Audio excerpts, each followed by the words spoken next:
and a technical staff engineer to maintain our terrestrial and streaming radio and audio brands and act.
WPTF Rochester, the sports leader. 95.7 FM and AM 950. The Fan, Rochester. Always live on the free Odyssey app. Top Shelf Sports Talk. You're hanging out in the sports bar with Danger and Battaglia on the sports leader, 95.7 FM and AM 950. The Fan, Rochester. Backhand in front. Chick with a miraculous save on Quats.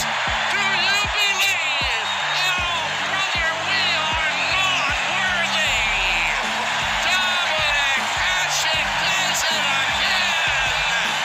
And as a result, it remains 1-1. This man's body is bigger than a gold. We are not worthy. Welcome into the sports bar. Danger and Battaglia, glad you're with us. It is Friday. We're here to start your sports weekend, and it's a day that's going to sound and feel a little bit different than most in the sports bar because we're going to be honoring a legend throughout the course of the afternoon here on The Fan. I never got to meet Rick Jeanneret, but felt like a friend. That's kind of like the way he came across. And when you hear all these calls today, and these are the most exciting times in Sabres history, right? May Day, and you'll hear the population of Pominville, Scary Good, all these calls that you remember and you cherish, all the high points.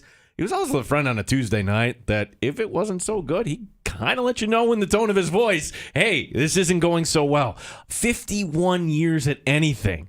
That's remarkable. And to hear that he is no longer with us, that was not the news you wanted to get late last night or wake up to this morning. Just to hear these tributes, to hear, in the voices of Brian Duff and Marty Baron, who you just heard today. And good on, the PSE family for saying, you know what, maybe today isn't the day to do One Bills Live. Let's talk a little bit more about this, because out in Buffalo, this is, it's the lead story. Like, you go to buffalonews.com, It's RJ, tributes pouring in. You go to NHL.com, that's your lead story, and it's a picture of RJ on there. So it's not too often you have a local broadcaster who touched the community the way that Rick Jeanneret did. Yeah, he's a legend, and we've had a lot of people reach out throughout the course of the day, sharing their memories, what he means, tributes everywhere online, between Van Miller and RJ, it probably feels like a piece of your youth is gone now. Some of these calls, you'll remember where you were when they happened. I know we're going to play them throughout the course of the afternoon. To me, when I listen to them, they're still goosebump inducing. And this is somebody who moved to the area in the late 90s and wasn't really familiar with Rick Jeanneret. I mean, imagine that. By the time I got here in the late 90s, he was already established as like a local legend and one of the best in the game at calling hockey. And yes, I mean, some of these calls are just, well, they're insane. They're just really, really memorable.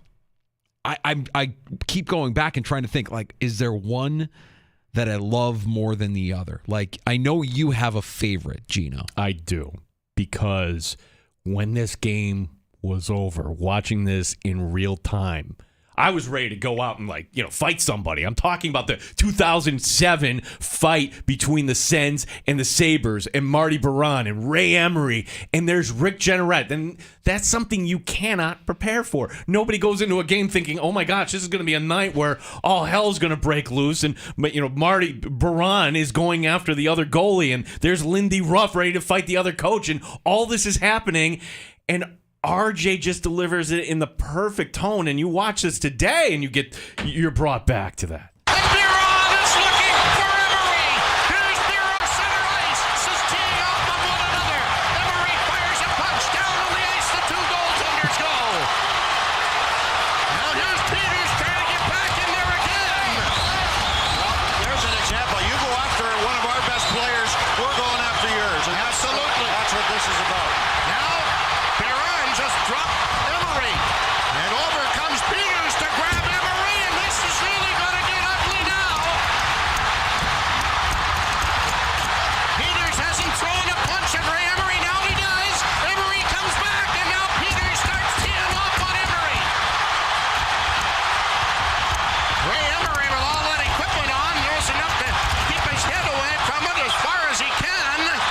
Amazing. And by the way, the barn, I mean, that's part of what makes this kind of special as you listen back to some of this audio, some of these calls.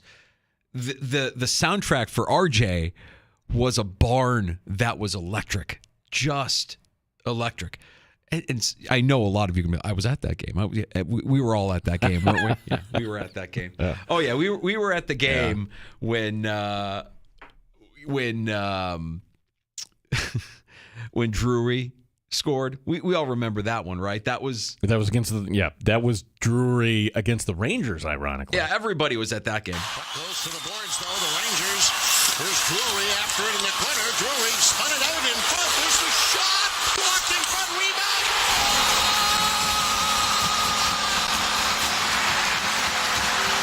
Buffalo scores!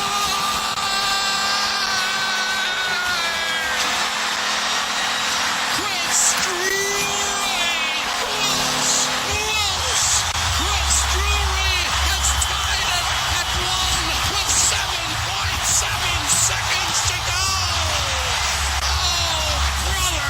I've got them. I got the goosebumps, right? You feel it. You see. I mean, it's one thing if you're watching the game and you hear that call and you're going out of your mind, or if you're there. I mean, if you're watching the highlights of that call, the plaza is full with fans and everybody's jumping all over the place, and it's just a mob scene. It's insane. But that call just blends so perfectly with the energy and the enthusiasm of that moment, and that was a gift. That was a skill that he had that is hard to replicate. I got another one for you. Give me one. We're taking requests. Yeah, we're taking requests. Now, you remember where you were? I remember jumping off my couch saying, we just beat these guys. Holy cow. This is the one where I thought we were going to win the Cup, Danger. Okay. Got it? You have it there? Yeah, I have it. Oh, you have it there. Go ahead. I have it. To Pominville. Pominville into Ottawa territory. Pominville goes around Alfredson, cuts in front, scores! Jason Pominville, short-handed. Oh, now do you believe? Now do you believe? These guys are good, scary good, and they are going to either Carolina or New Jersey.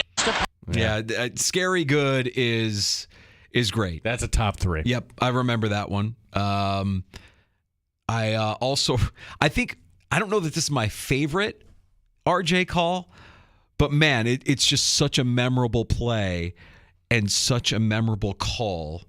Do you remember where you were when Brian Campbell committed murder? And now the Flyers will pick it up and bring it back. Oh, what a hit by Campbell! Holy mackerel! Campbell stepped into his check in the blue line. Now they're all chasing after Campbell. Brian Campbell leveled his check at the blue line. Now that was Umberger, and he had his head down big time, and Brian Campbell ran over him like a Greyhound bus. Oh my gosh. That would never happen today. Right. RJ Umberger was looking up at the ceiling, completely knocked out, but his eyes were open. That was actually kind of scary when you watch it back now, and just a vicious. And we could debate whether that was a legal hit or not, but it was a different game back then. Sure was.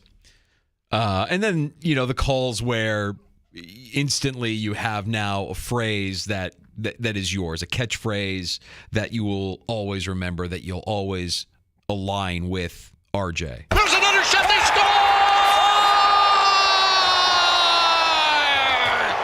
Maxim up and again off. Top shelf where Mama hides the cookies.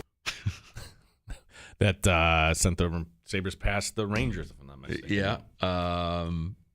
Man, it's just so many great calls over the years. How about if you're a player who was a Sabre during the RJ era, you maybe got known because of his call. Like, do you think Brad May is recognized as Brad May, or do you think people actually walk up to him and say, Mayday? Yeah. As LaFontaine, he gets tripped up, gets it to May, and over the line. Here's May going in on goal. He shoots. He scores!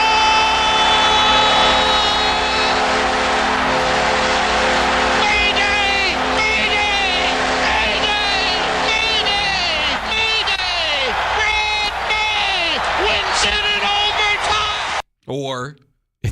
that game, you swept Boston with that goal. Yeah.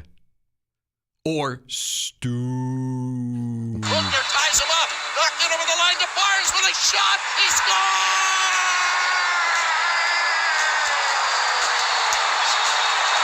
Absolute bullet from Stu Barnes. Fantastic. I feel like I've got them all. I've got like all of the best ones. Like there's so many good ones. Pat LaFontaine. La la la la la la la la. Oh, 'tis the season for La Fontaine, and it's 4-2 Buffalo. Fantastic. Scary good. We discussed. I mean, there's just how about Marty? I mean, Marty was the benefactor of some amazing calls. I'm sure Marty today is pretty emotional. You're on way out of the net and got trapped out there as he bumps in the corner. Here it is in front of the net. Oh, they won! An incredible save! He robbed him! Call a cop! He robbed Elmore blind! Call a cop! I don't believe it! Steve Rossi used to be a PR guy for the Sabres. He put this out today on social media. Working my first pro game as an Amber PR intern, Rick Peckham was the play-by-play guy in September 1983. 4 months out of college, the Sabres played an exhibition game at the War Memorial. My first exposure to RJ, calling the radio by himself. I might have brought him 2 or 3 Genesee cream ales during the game. Yes, there used to be beer in the press box back in the day. Supposedly, I've heard this story, Danger, and I got to find it. There's a game in Boston where all hell is breaking loose, and RJ gets angry like he's calling the fight, and someone took my beer. That audio actually exists. Yeah, it was a different time. Different time back then. He'll be missed, man, and it was a gift to be able to listen to him call games for as long as he did. What an unbelievable run. What an unbelievable man.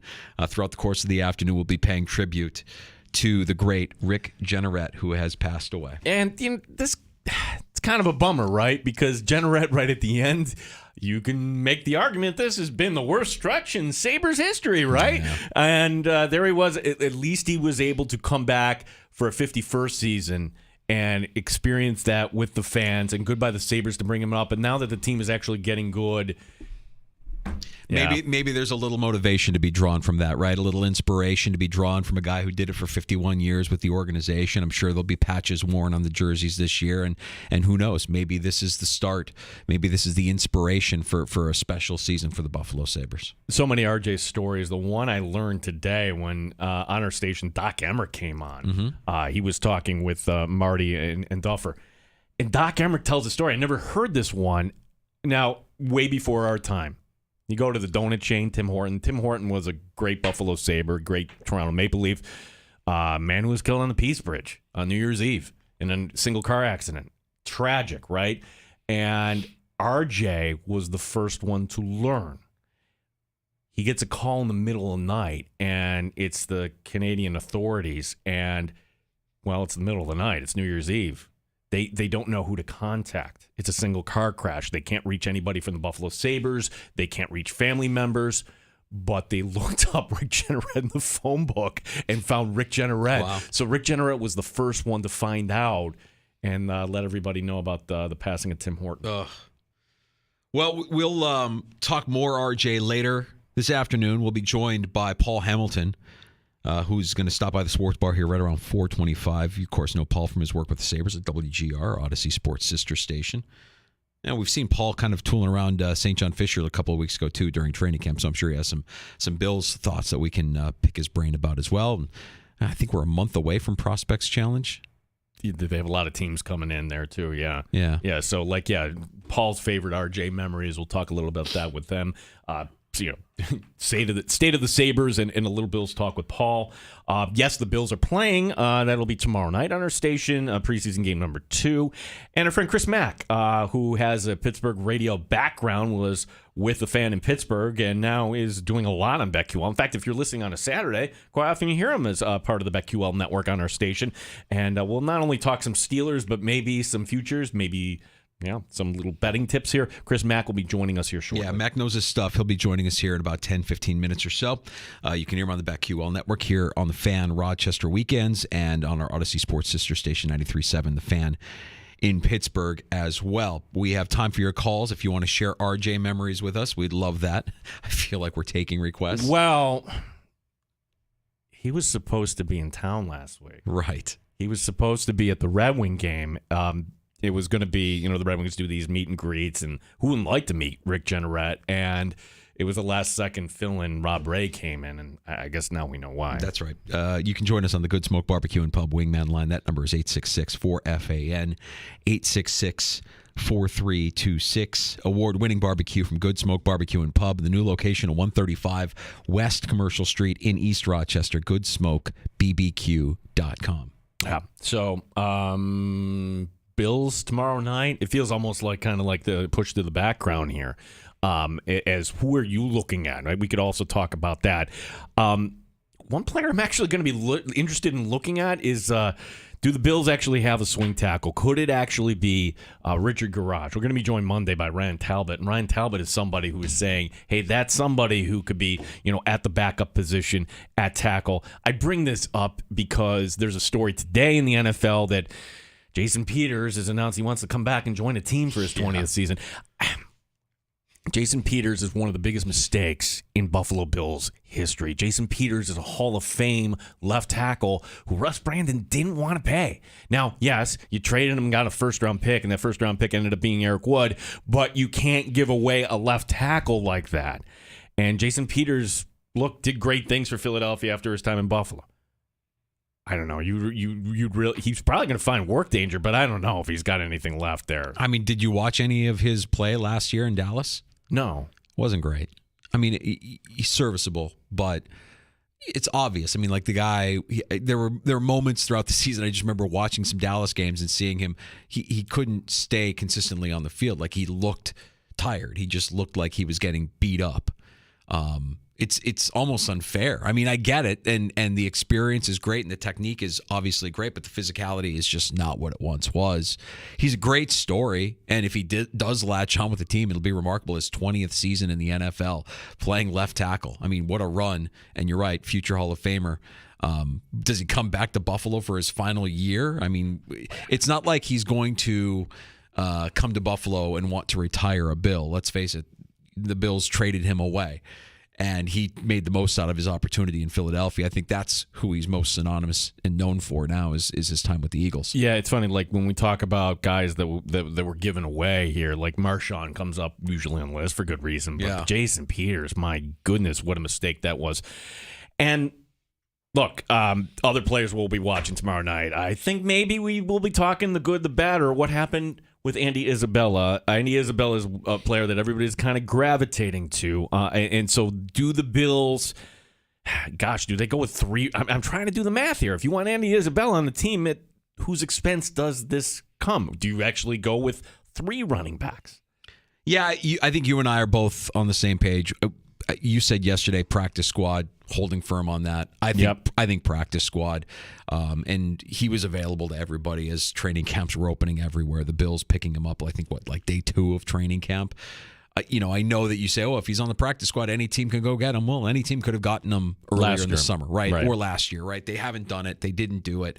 If they do it now, okay. I mean, there's not much you can do about that, but you've made the investments in Sherfield and Hardy, and you made the investment in Justin Shorter. Like, these are the guys that I think are going to make this team. Khalil Shakir is going to make the team, right? He's not going to the practice squad. It highly unlikely.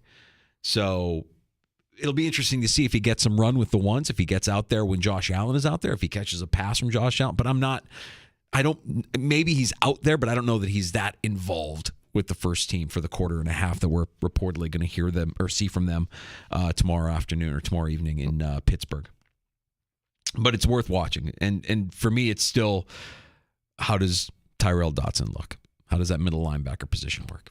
That's one that if things don't go well for the Bills defense, I think everything is focused in on that middle linebacker position. You didn't have this really thought out. This wasn't the plan, and what you thought you could get by with, maybe you can't get by with. We'll see. But knowing that we didn't have Balin Spector or Terrell Bernard really practicing yesterday, It's okay. You've got A.J. Klein in the mix. that's it. Yeah. And is it A.J. Klein? Is it Tyrell Dodson? We'll kind of continue to monitor that, and looking forward to not just Saturday evening, but then being back here on Monday to react to everything that we watch and listen to on Saturday in Pittsburgh. All right, let's take a quick break here. We're going to come back next, speak with Chris Mack in Pittsburgh. BetQL, the Daily Tip, and 93.7 The Fan in Pittsburgh. Love having Chris Mack on to talk some Steelers-Bills tomorrow night, a game you'll be able to hear on The Fan Rochester with kickoff at 6:30. Stay in the sports bar. Danger and Battaglia, The Fan Rochester. Odyssey has sports for every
The beer is cold and the wings are hot. You're in the Sports Bar with Danger and Battaglia on the Sports Leader, 95.7 FM and AM 950 The Fan, Rochester. And away goes Hesh with Briere. Hesh to Briere. The pass to Briere. Briere stops, shoots, scores!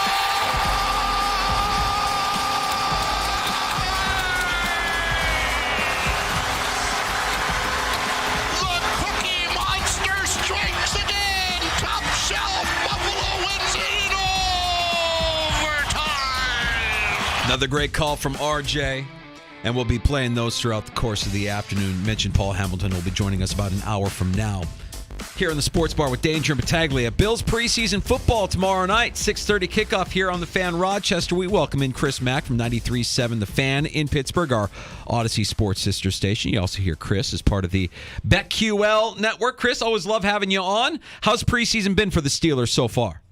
Not bad first week. Not bad at all, guys. Kenny Pickett went out, led a successful drive. Nobody seriously hurt. That's considered, I think, a successful first week of the preseason. So far, so good. Yeah, so I look at the Steelers, and I'm wondering, like, here in Western New York, the Bills went 13-3, but we still have conversations about Ken Dorsey. I guess it's true in any NFL market, right? Hey, is our offensive coordinator really the right guy? And we push back on him, like, are you looking at the stats? They were good last year. What's the relationship right now between Steeler fans and offensive coordinator Matt Canada? Oh, relationship. That's an interesting word. People were surprised that he was kept around after last year's performance, but to be honest, it did make some sense from an organizational perspective for two reasons. One, Mike Tomlin is fiercely loyal to his assistants, especially a guy who he's got a personal relationship with like Matt Canada. And then also because they really didn't want to upset the apple cart as far as Kenny Pickett's first full NFL offseason of development went, and force him into learning a new system, learning new nomenclature for the playbook, learning everything all over again when he had already had that half-season head start, as it were. So that really, I think Matt Canada can thank Mike Tomlin's loyalty and having a rookie, soon-to-be second-year quarterback in his back pocket for his job security as much as anything else. I think this year is a bit of a prove-it year for him, because if he can't help Kenny Pickett grow more than incrementally, if Kenny Pickett should stagnate, if Kenny Pickett should even regress instead of progress, then I think that's going to be something that would, above and beyond putting Matt Canada on the hot seat, could have his job in question. Chris, you have weapons for Pickett too. Pickens with the touchdown pass or the touchdown catch against a good Bucs defense in that one series that we saw out of the Steelers starters on offense just last week. Just how spectacular is Pickens, and what's the projection for him here in year two in Pittsburgh? I mean, guys, there's no such thing as an uncatchable ball with this guy. The catch radius is the zip code that he happens to be in. It's just anything close, if he can get his hands on it, he's going to catch it. And I think they've got to decide. The philosophy of this team coming into this year, I think, was let's not ask the second-year quarterback to do too much. People don't like the term game manager, but let's ask him to manage the offense. Let's lean on the running back who we drafted in the first round a couple of years ago, because Najee Harris looked much better in the second half last year than he did the first half.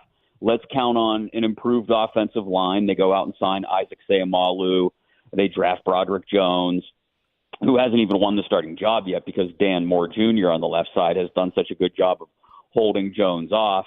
And let's ask our defense, our all-world defense, at least as far as the amount of money that we've poured into it and the recognizability of the names, Cam Hayward, T.J. Watt, Minka Fitzpatrick, Patrick Peterson. Let's ask that defense to maybe give our young quarterback some short fields and not require him to put up 27 points every week. So that's the organizational philosophy coming into this season. But I do think between the superlative work of George Pickens and, to be honest, Deontay Johnson is still a steady hand. Pat Freiermuth is steady in the middle of the field. But they've added this young tight end from Georgia who they got in the third round, Darnell Washington, who's an absolute mountain of a human, but runs routes like a wide receiver. They've got some big play guys. Calvin Austin III, who they drafted out of Memphis over a year ago, is finally healthy. He's a big play guy. He can take the lid off things, much the way he did in week 1 of the preseason against Tampa. So they've got to decide, how much are they willing to roll the dice, and how much are they willing to ask their quarterback, as much as they want him to manage games, to try and piece together 8, 9, 10, 11 play drives in order to get in the end zone and score points. I think Pickens has that rare ability, much like Antonio Brown here years ago, to take over games. And the best we've ever seen the Steelers offense function in franchise history was when Antonio Brown, Le'Veon Bell, and Ben Roethlisberger were at the helm. Now, that's a Hall of Fame quarterback and a Hall of Fame talent in Antonio Brown, at least if he ever actually makes the Hall of Fame or not. That's debatable because of his off-field nonsense. But here nor there, it was because they funneled Brown the football a dozen times a game if they could. George Pickens is going to be that guy eventually. I don't know if it's this year, if it's at some point throughout the season they finally realize he's that guy, when it happens, but it's going to happen sooner rather than later. Chris Mack, 93.7 The Fan. Also, you hear him on the BetQL network. So, Chris, this is the time of year everybody's optimistic, no matter who you are. But, boy, if we were just being honest about the Steelers this time last year, Mitchell Trubisky, and you're handing off the keys at some point, and then even the year before that and the year before that with Roethlisberger, and, he's sawdust at this point. So my question is the level of optimism, or the level of, what would be the ceiling here for the Steelers this year, and how high has it been in recent years? This has to be the highest since, the AB, 2019, 2018 maybe?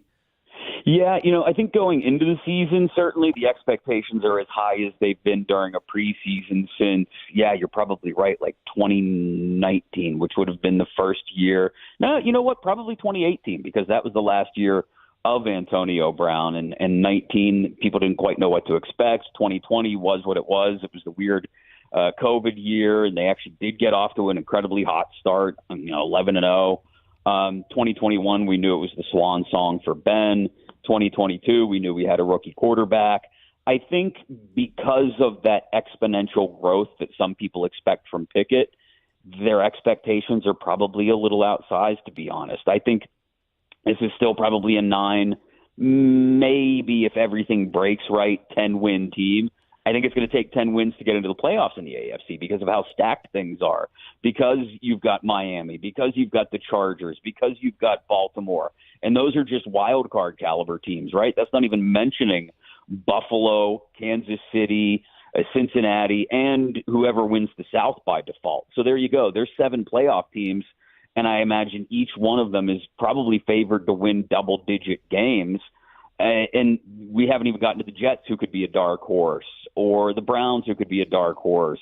So it's going to be tough to make the playoffs, is my point, and I don't think the Steelers necessarily should be expected to win enough games to get into the playoffs. Again, it will require, I think, most things breaking the right way, the line improving and staying healthy. The same goes for Najee Harris, improving and staying healthy. The defense having a nice high turnover margin in working in concert with Kenny Pickett. I think that's probably asking for too many things to go right for them to get to that point. But there are people who, like you said, it's that time of year. They see a couple good things in a preseason game. They get quality reports back from training camp practices, and they want to believe that all of a sudden this is an 11-win team.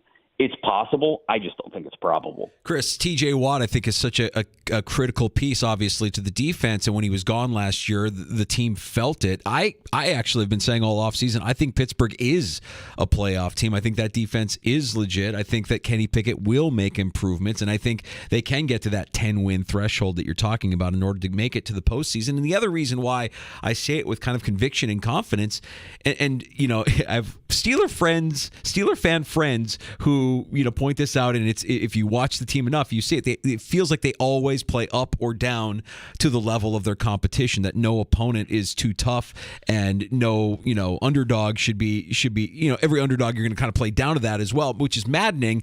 It's Mike Tomlin's Steelers. I mean, Mike Tomlin How is he viewed by Pittsburgh today? I mean, is he polarizing as a figure? Do fans, would they rather have somebody else in there? I mean, I just, as an outsider, kind of view Tomlin as like, no, I'd want that guy as my coach. He's got a pretty good track record, and maybe there's some detail things that fall through the cracks, but he feels like the right guy for that team for as long as they'll have him.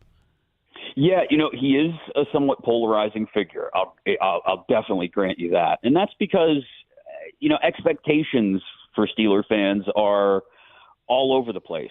Some people, to be quite honest, they may be younger and they may look around the rest of the NFL landscape and say, hey, let's just get to the playoffs and see what happens. And that seems to be quite honest, the organizational philosophy over the last half decade or so. Let's just get to the playoffs and see what happens. I think a lot of us as fans can acknowledge that Mike Tomlin is a great head coach while also acknowledging that that's not good enough, and that the last 6 years without a playoff win have been vastly disappointing. This is a team that, whether it sounds entitled or spoiled or not, this is a team that fans here and worldwide, wherever Steeler fans happen to be, expect to be a Super Bowl contender more often than not. And when they haven't won a playoff game for over a half decade, it leads to a lot of questioning of tactics, of methods, of, okay, we've pushed past the aging, now out the door Hall of Fame quarterback. We've pushed out the diva wide receiver. We've become more defense-oriented and focused, but it's also top-heavy on defense, so that if you do lose a T.J. Watt or a Minkah Fitzpatrick for more than a handful of games, maybe you don't quite have the depth to backfill. And I think there's always going to be a question when this team doesn't get to, say, a conference championship game. People are going to look back on it as a failure of the season, whether it actually was based on the roster or not. And that's just what comes with the expectations of working for the Pittsburgh Steelers if you're Mike Tomlin. He understands that, but he also, I think, he's also aware of his standing around the league, right? He'd be crazy not to know that if, for whatever reason, and this will never happen, he's like a Supreme Court justice at this point. It's his job until he steps down. But if for some reason he were let go by the Steelers, he'd have a job before he got in his car in the parking lot, right? Because people respect him that much. And I'm not telling anybody not to respect him that much, because he gets the most, it feels like, out of his rosters more often than not. It's just a question of, can he push a talented roster? And this is one. You mentioned the skill position players on offense, the weapons that Pickett has at his disposal, the high-end name talent, the marquee talent on defense. Can he get the most out of it this year? And the most out of it would be win me a playoff game. I think that would be more than satisfying to most Steelers fans. The Bills open on Monday night, which that's nice, Chris, because for the rest of us, it's Sunday. Like, wow, we get to just watch football all day. And I'm looking at the schedule, and wow, that's an interesting opener. San Francisco and Pittsburgh, and I'm looking at the lines. Wait a second, the Steelers they're getting 3 points. I understand people are high on San Francisco. Like, you're the expert, BetQL. Am I crazy for thinking just taking not laying the points, taking the points with Pittsburgh at home as a home underdog? What are your thoughts? Yeah, I mean, I'll be honest. If it's still sitting at 3 or more, I'll take those points too. Not because I think the Steelers are going to win, that they will win against the 49ers at home, but because it's going to be a tight ball game. Look at the way both of these teams want to play, right? They want to play defense first. They want to control the clock. They're going to ask their young quarterbacks, regardless of who it is for San Francisco, whether it's Purdy or Lance, they're going to ask their quarterbacks not to make mistakes. I mean, that's a classic 20-17 kind of game that somebody wins by simply ending up with the ball last and seeking out with like a 52-yard field goal, right? So if there's 3 or more on the either side, I'm tempted. And to be quite honest, I'm surprised it's not a tighter line. It's going to be a heck of an opener. You're right. A heck of a test for a Steelers offense that has, to be honest, shown a lot of spark, a lot of signs, not just in that first preseason game, but out at training camp. You know, Pickett looks good. You mentioned the connection with Pickens. The defense, I think I have some questions about communication on the back end of things with bringing a couple of new safeties in.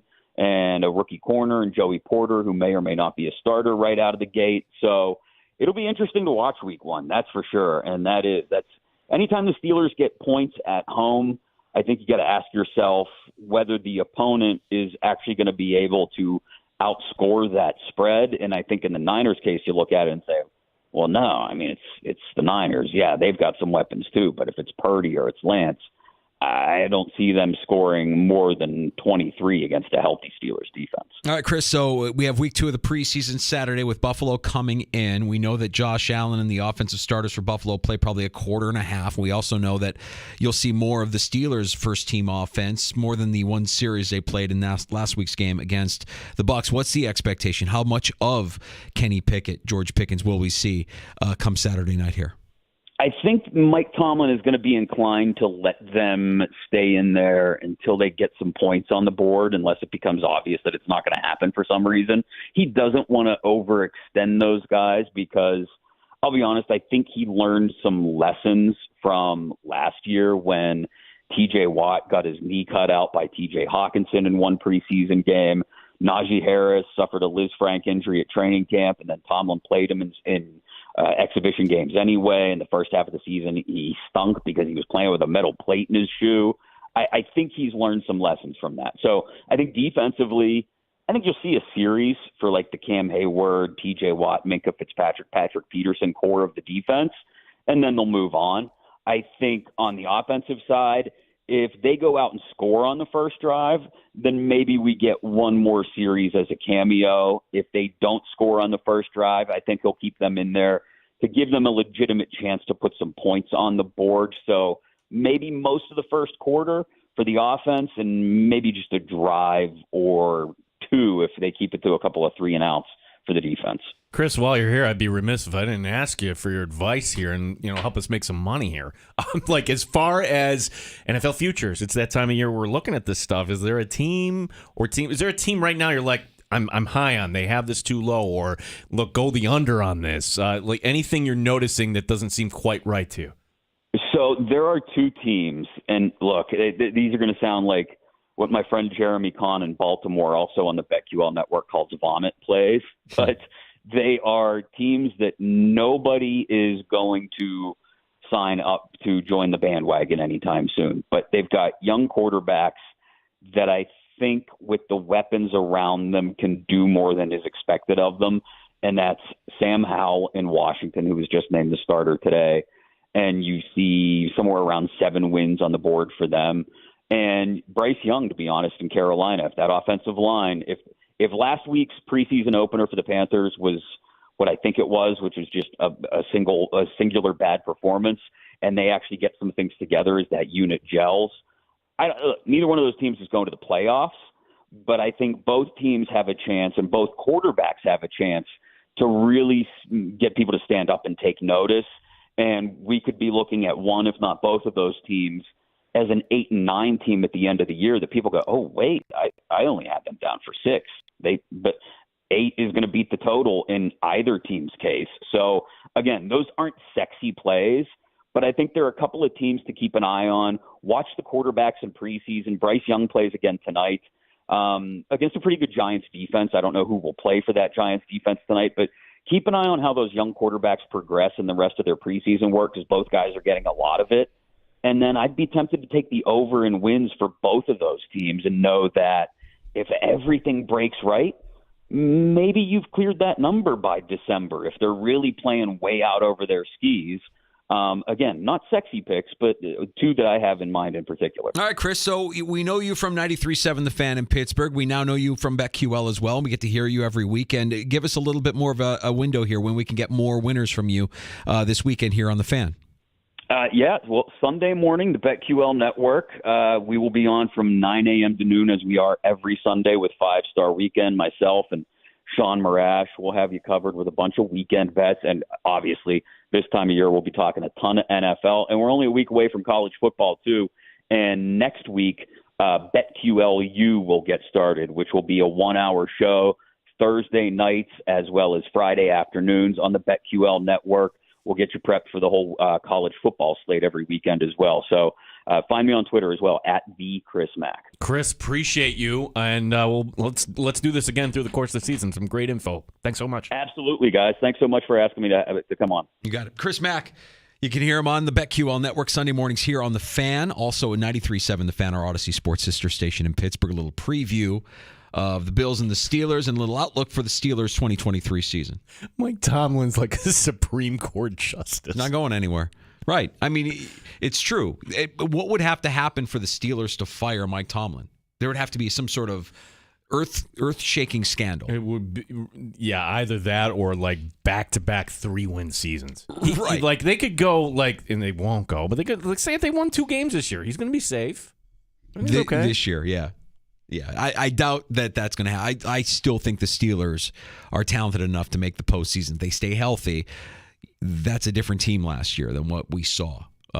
The Bills had their way with them, obviously, but they had their way with them when they were without arguably the best defensive player in the NFL in TJ Watt. Oh, yeah, and Fitzpatrick shouldn't have been out there, and Gabe Davis went all around. But, so I don't even look at that game last year. All right, let's get to I'll Drink to That next. We've got some takes on tap here in the sports bar. All right, so the game I'm going to pick today, Danger, I'm just going to get this out of the way because this does have Survivor overtones. We're not going to hedge. And we're already looking ahead to week 1. And there is something in sports right now that a lot of people are into, and I'm just not. And I'll explain why I think it's actually kind of a bad thing this is on our television. We have, yesterday I was telling you, I shared my opinion that that the Miami would be one of the most, if not the most disappointing team this upcoming NFL season. I've got another team that I believe is destined for regression. I don't know that I would say that they're going to be the most disappointing team. I think they surprised a lot of people last year, and I don't think that they're going to be able to do it again this year, given what they've done. I'll explain who that team is. We've got takes on tap next in the sports bar. I'll drink to that on the way on The Fan, Rochester. Odyssey has sports for every fan. Keep up with your favorite teams from across the country.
You're in the Sports Bar with Danger and Battaglia on the Sports Leader, 95.7 FM and AM 950 The Fan, Rochester. Here's McGillney trying to get free at center.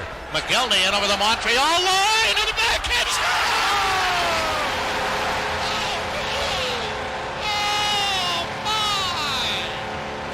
Alexander McGillney, who says this guy is afraid to fly? He left a vapor trail.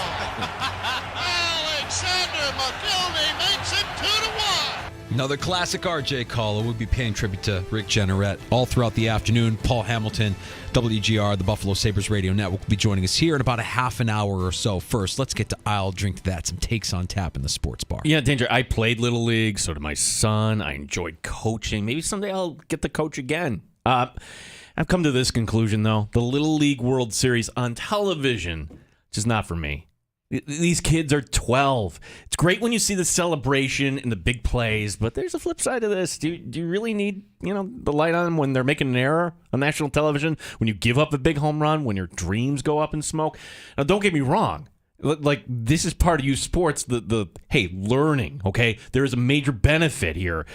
Teaching kids how to pick themselves up after a loss, because guess what? The real world is full of them. But this, 12-year-olds on TV, it has an exploitative feel to it. Yeah, I can hear what you're saying. It's not necessarily for me. And full disclosure, we have it on right now in the studio, so it's kind of like in the background. And I feel like that's where it always is for me when it's on. It's background. It's not something I'm seeking out.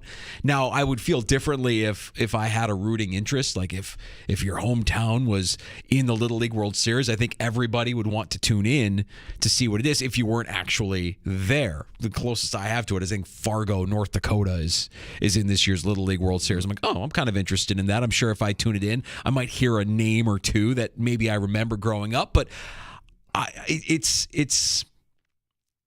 don't have an issue.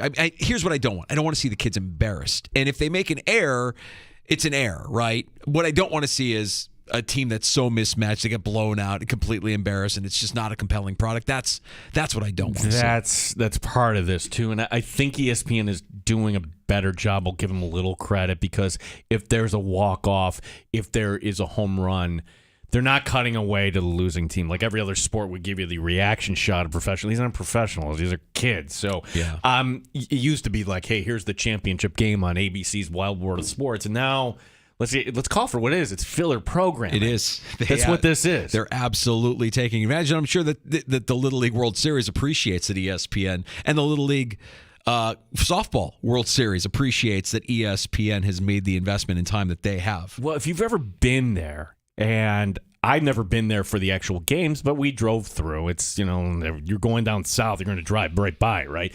And, the museum is cool. You get to walk down near the field. But the thing you notice is like, wow, they pull in a lot of money through advertising. Like, hey, there's Jiffy Pop, and here's like every mom ad possible is like hanging around there. So, yeah, the outfit that runs Little League Baseball, their business too. Yesterday, I shared a team that, in my opinion, will be viewed as the most disappointing team of the upcoming NFL season. I'm not high on Miami. Tua remains a major reason why. How about another team destined for regression? And this time last year, we thought that the Seattle Seahawks were just setting the table for a sale. 3, maybe 4 win team, right? What is Pete Carroll thinking? Now, what if I told you, Gino, that statistically, 2021 Russell Wilson was a more efficient quarterback than 2022 Geno Smith. In almost every metric save for completion percentage, 2021 Russ outperformed 2022 Geno statistically. Now, the Seahawks did what they needed to do. They're going to continue to reap the benefits of that Wilson trade to Denver, but Smith is worth paying attention to here. He's still the guy who we thought he would be, a career backup, and Seattle is just biding their time here and replacing him. The extension they offered him this offseason is a reflection of that he's not the long-term answer. Seattle's run game, that's the key to their offensive success this year. And if they aren't efficient in the run game and have to lean more on Smith, they're going to struggle this year. They're going to find themselves outside of the playoffs just a year after surprising the NFL world. Their schedule isn't particularly daunting, so I don't see them as a last-place team. But when we talk about teams that are farting around, the Seahawks are it, man. 7, maybe 8 wins. What was the line you used? I hear you. Oh, I hear you. You're going to say, I understand what you're saying, and your comments are valuable, but I'm going to ignore your advice. Well, look, whatever you say is true, and then I look at it, it's like, when you're comparing like one thing to another, like, yeah, what you said is all true. Let me introduce you to the Arizona Cardinals and the LA Rams. No, I know. So, like, yes. that's okay. I think the Rams will get one over Seattle. At least one. Okay, so that's 3 wins, though. So can you all you need is like 5 more wins and you're farting around there. Yeah. I think they're the last playoff team. They're farting yeah, around. Yeah. I think they're a 7 or 8 win team. When you look at their schedule, they're winnable games, and I guess it depends on your thoughts on San Francisco and the Rams. We all kind of have the same thoughts on Arizona, but Arizona could sneak up and take one from Seattle, I'm sure.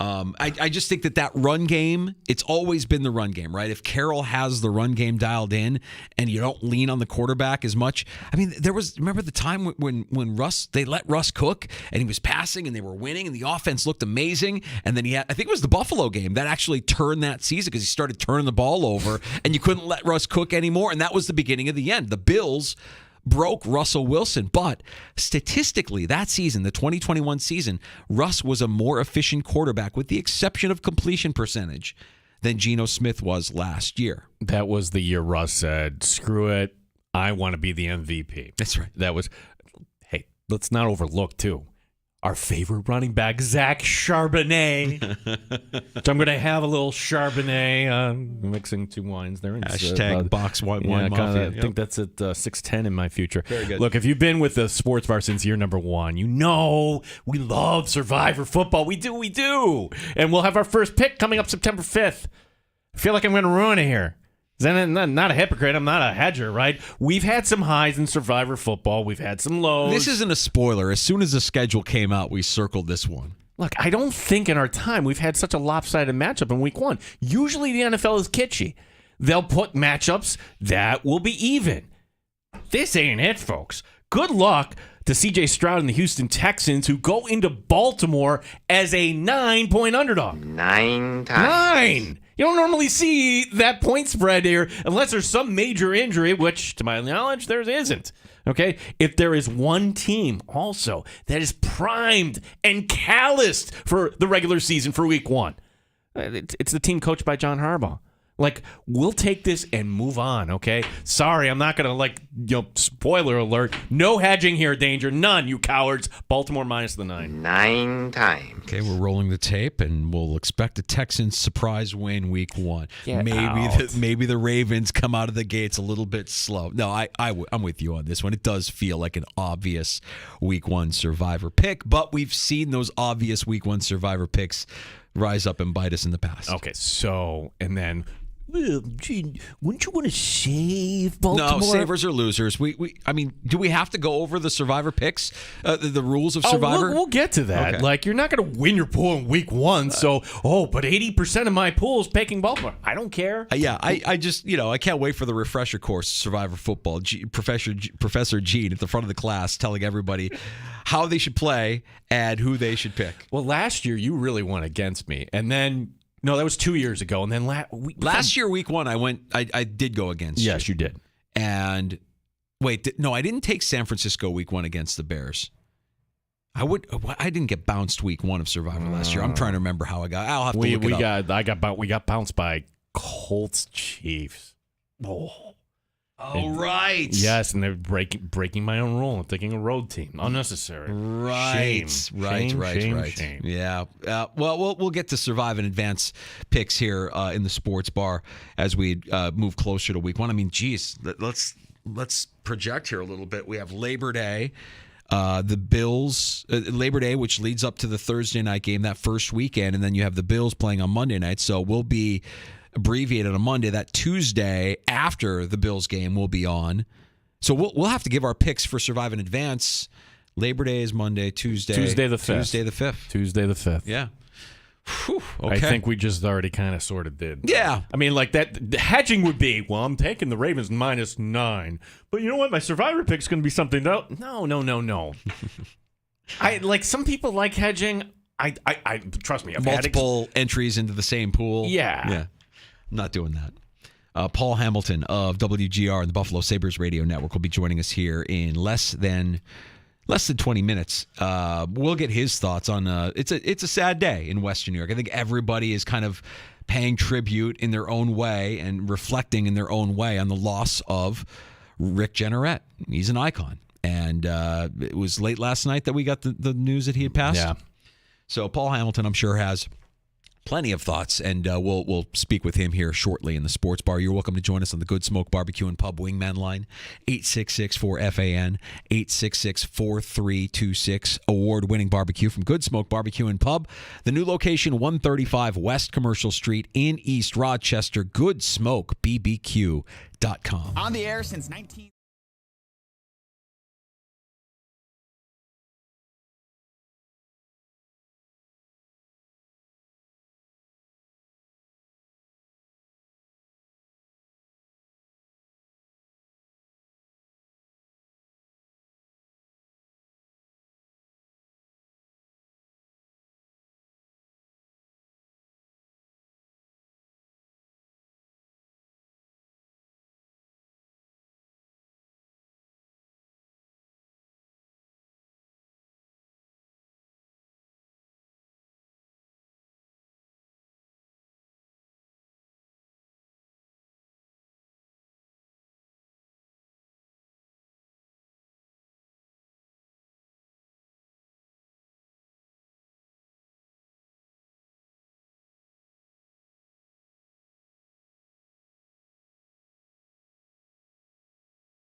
Streaming online and in the Odyssey app at The Fan Rochester. The sports leader, 95.7 FM and AM 950. The Fan Rochester.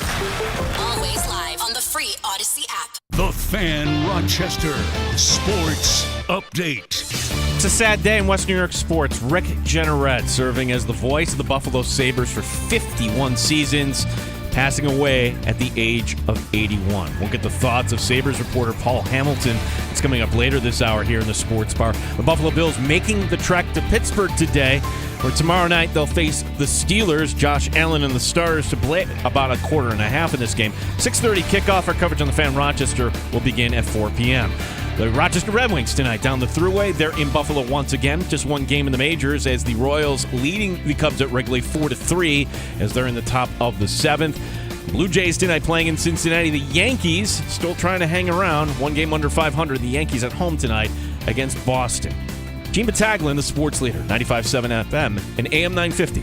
The Fan Rochester.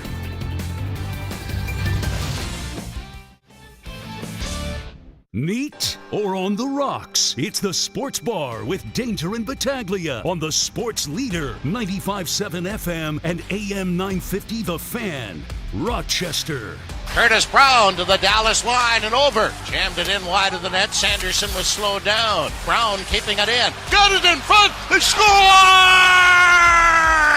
Jason Woolley! Jason Woolley! The shot heard round the world! The shot heard round the hockey world! And Jason Woolley has won the game in overtime here at the Reunion Arena.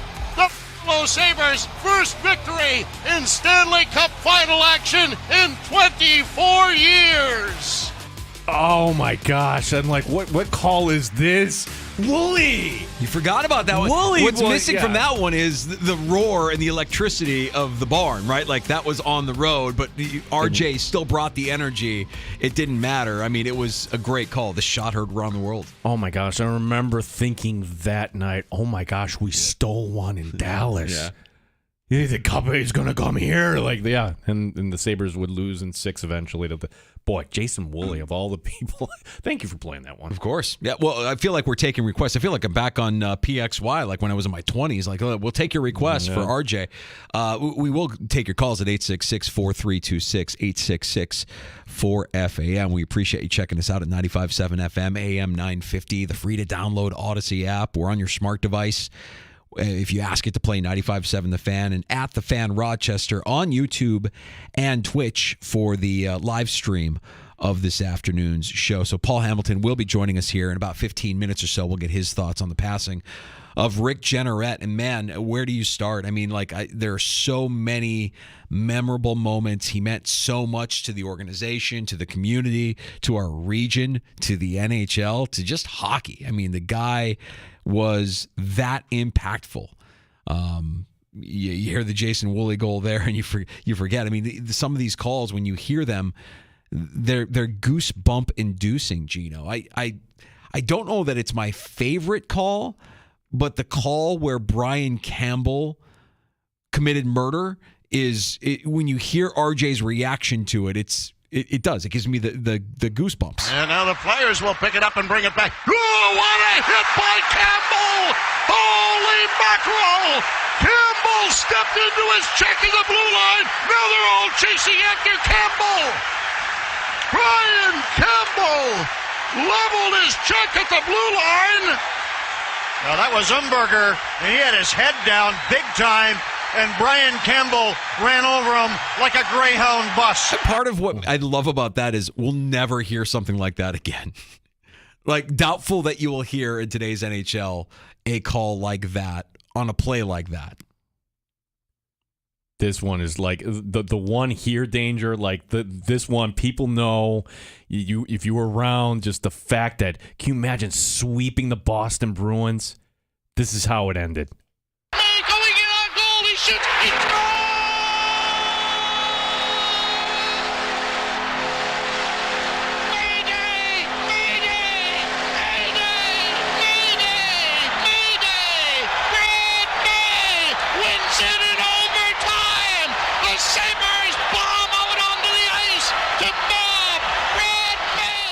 Yeah, that's a good one. Scary Good is a favorite. It's stolen away and cleared out to center ice to Pominville. Pominville into Ottawa territory. Pominville goes around Alfredson, cuts in front, scores! Jason Pominville, shorthanded. Oh, now do you believe? Now do you believe? These guys are good, scary good, and they are going to either Carolina or New Jersey. The Buffalo Sabres knock off the Senators in overtime.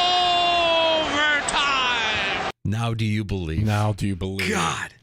This one wouldn't be on anyone's top 10, but the last call. I remember just sitting in my driveway, listening to our station, and I've never rooted for something. Hey, let Generette have this one more time. Please, can we hear this? Slap away at it on the wall. It's taken back by Yoki Harius. He got it across ice. Cousin shot right under the score!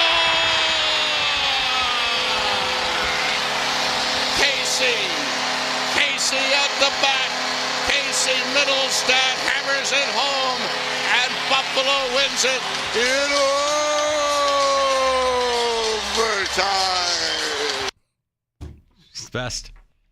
The absolute best. Never be anyone like him. And all day stories. I mean, No One Bills Live today. Sabres Live. Marty and Duffer. A great roster of guests today, just paying tribute to RJ and sharing stories and memories of a legend, a hockey legend, Rick Generette, passed away late last night. Can you imagine doing anything for 51 years, though? Like, think of how the changes in business and everything else. Like, when he first started, he was just doing radio. In the end, he's doing a simulcast and social media and everything else. We spoke with Chris Mack last hour of 93.7 The Fan in Pittsburgh. Get a little preview of tomorrow night's preseason matchup between the Bills and the Steelers. We know that we'll get at least a quarter and a half out of the Bills starters, according to Sean McDermott, which I would imagine will be the extent of what we see from the starters for the rest of the preseason after tomorrow night's game. I imagine week 3 is your third and fourth stringers. I think it's interesting. Like, people will be like, okay, I need to see the offense score points. I need the Bills to win. I don't care about any of that. I'm looking at 3 guys tomorrow night. Stay healthy. 3. Well, yeah, number 1, stay healthy. 3 guys tomorrow night. Richard Garage. Is this guy for real? Are the Bills actually going to try him at the swing tackle position? Because right now, they don't have a swing tackle. Somebody put their hand up. And please, yes, spare me your Jason Peters, come on in. Yeah, that was 10 years ago. I would have listened to that. But 20 years, I give him credit for trying to come back. Number 2 on the list, Andy Isabella. Like, Andy Isabella, if he's really going to push, and I'm not entirely ruling it out, but I'm going to stand by what I've said all along. He's got a spot in this organization on the practice squad. I think that would be very good. Maybe that he gets called up at some point. I think he brings a skill set that is unique, but you already have a guy like that in Hardy, so why would you duplicate it? But I'm watching Isabella. I'm watching where they're playing. And then the obvious one here, Dodson. If Dodson comes out tomorrow night against the Steelers starters and makes plays and looks competent and is filling the gap properly, okay, we're fine. But if the Steelers are running all over the place and things are a little off there, we're really going to be sounding alarms coming up. Yeah, watching if Dotson overcommits on a play. Yeah, there were some signs in that first preseason game where it's like, you kind of want a little bit more out of your starting middle linebacker, the guy that you would assume at this point would be calling plays for you on or relaying in the plays that are called on the defense. So lots to explore and examine in tomorrow night's preseason game, 6:30 kickoff. You'll be able to hear the action on the Fan Rochester, your home for Buffalo Bills football. We've got other news and notes to get to from around the NFL. That's coming up in a bit. Happy hour on the way after 5 o'clock. We'll get to a round of shots as well. You're always welcome to join us at 866-4326. Yeah, the NFL tonight. This is the fun part. I mean, you get into the preseason way more than I do. I think it's... Can I share an observation from last night? Please. The Philadelphia Eagles. If you think our backup quarterback situation... What happened with Mariota? He's terrible. What happened, though? He's absolutely trash. And it's hard to watch because this is a guy that won the Heisman. This is a guy that came with all the fanfare that, was the number 2 overall pick. Trash. Now, more than ever, the Philadelphia Eagles need one man. One man to come in and save the day. He's a legend. They all love him. He will come in and he will command a locker room. He will come in swinging it and slinging it. Stop. I see what you did there. BDN needs to be signed. I believe he's still out there looking for work. Bring back Nick Foles. He's been terrible in this league. Nick Foles is like the biggest aberration. Not in Philadelphia, pal. Not in Philadelphia. I know. Not in Philadelphia. If you're an Eagles fan, you know there's only one solution to this problem. Do it, you cowards. Bring back Foles. Like, what's the bigger problem? Backup quarterback in Philadelphia or kicker in Cleveland? Yeah. That was not good. Maybe is Cody Parkey available? Oh, no, not Cody Parkey. He's a good boy. We all forgive him for the double doink. 2 games tonight, Carolina against the Giants, Cincinnati, and Atlanta. Atlanta's compelling. If Ritter is out there, I'd want to see that. You know, Atlanta and quietly that offense could be something. Like Arthur Smith doesn't get a lot of run. We don't really view him as anything splashy or spectacular. He had Mariota as his quarterback last year, and he was like, "No, this ain't it." So, but can't be much worse. They were competitive last season. Like there wasn't a game. If I remember right, they were in like pretty much every game last year. It was little mistakes by Mariota that cost them a handful of games. This season could have gone a different way last year for the Falcons. The opening day, they have a lead. All they have to do is run out the clock, and he fumbles against the Saints and lets them right back in the game. That's so, right. Yeah, I'm interested in Atlanta now. Who they play, I'm not sure we'll see Bijan Robinson tonight, but can the Falcons be? You know, the NFC version of his former team, the coach there, Arthur Smith, the Titans there, and you just, play action, whatever. And Cincinnati, the Schmengels will be out there tonight with no Joe Burrow, and we're still waiting for the Joe Burrow contract news. Paul Hamilton of WGR and the Sabres Radio Network, Sabres reporter Paul Hamilton joining us next in the Sports Bar. We'll continue to pay tribute to the great Rick Jeanneret, who passed away late last night. You can join us at 866-4FAN. We'll get to some more news and notes from the NFL before 5 o'clock as well. Here in the Sports Bar, Danger and Battaglia on the Fan Rochester. Odyssey has sports for every fan.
866-432-6. The Sports Bar with Danger and Battaglia on the Sports Leader, 95.7 FM and AM 950, The Fan, Rochester. There's another shot. They score!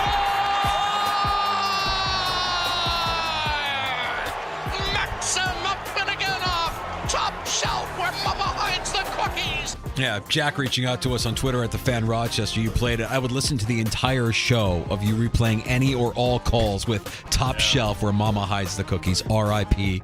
R.J. We go to Paul Hamilton, who's, I believe, at Alumni Plaza. Our ears and eyes, as I believe tributes happening there in Buffalo. Paul, thanks for joining us today on a day where a lot of us are kind of carrying around a lot of emotion and some heavier hearts.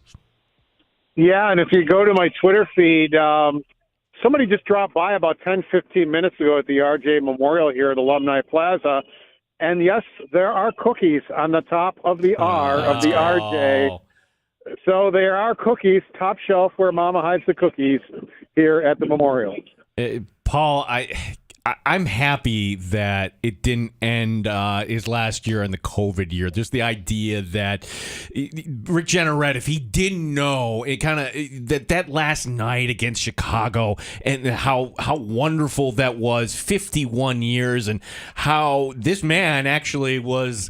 As many have said, was not only the soundtrack for a winner, but the soundtrack also for the city of Buffalo, for all of Western New York here. Yes, he is. And, he started in the second year of the franchise. So he went from 1971 to 2022. And it's just amazing. Obviously, that breaks an NHL record for the longest tenure with one team for a broadcaster by far. And as he said that night, there's no place he'd rather be, and this is the job that he wanted. So he never wanted another job, and he never wanted to be in another city. So he loved it here. This is where he wanted to be. This is where, he made his home in Southern Ontario and Western New York. And, the fans, the fans. I mean, if there's a more iconic person in sports in Western New York, I don't know who it is. What did he mean to you specifically, Paul? Well, when I was growing up, he's the reason I'm in this business. I mean, listening to Rick Jeanneret on the radio calling games, it made me decide this is what I wanted to do. And, when I was fortunate enough to realize my dream and do play-by-play for Buffalo Sabres, I've done, I would say, about 15 games in my career. I remember that first one in 2007, and I just sat and reflected. And he's one of the people I just sat and thought about. As I thought, here it is. This is my dream. This is what I put all the work in for. And, he was the guy that without him, I don't know if I'd be doing this. I mean, he was the one I admired, and he was the reason that I think I got into this business. Paul Hamilton, WGR Sabres reporter, joining us here as he's at Alumni Plaza. Are they playing Rick Jeanneret calls there in the background, Paul? That's what it sounds like. And do you, everybody's got a favorite. So, what would be your favorite RJ call? Yeah, they have speakers here, and they are playing RJ calls nonstop. If you can hear them, I'm starting to get a little closer to them, so maybe you can hear them a little bit better. The fans have been pouring in here to, drop off things at the memorial. There's a can of blue beer. There's a Stanley Cup. There are flowers. There are stuffed animals. There are cookies up on top, as I told you. There's just all sorts of things here. It's the same RJ they had the night they honored him here at the arena. They've just moved it outside and kind of made up a memorial for him. And quite honestly, this is where I think he should be. I think statues should be for the iconic, and I think there's too many statues around the NHL. It should be, but you have the French Connection here, and I think RJ should have a statue out here. It wouldn't be unheard of. The Kings have their broadcaster. So do the Los Angeles Lakers, and Dominik Hasek, I think, should be out here too. And I think they've earned that elite status of having a statue out here. And I think there should be more than just a memorial one day of Rick Jeanneret. we'll never see anybody come close to do what he did for this organization, for this region, and also just for hockey in general, will we, Paul? No, and I think anybody would be foolish to try to emulate him. I mean, there's only one Rick Jeanneret, and he did it with ease. And these iconic calls that you're hearing in the background, not a one of them were ever rehearsed. I mean, well, let's think about May Day. Yeah. Would you have gotten up in the morning and said to yourself, well, you know who's going to undress a Hall of Fame Ray Bourque and walk in and score the series-winning goal? Yeah, that'll be Brad May. So let's practice our call.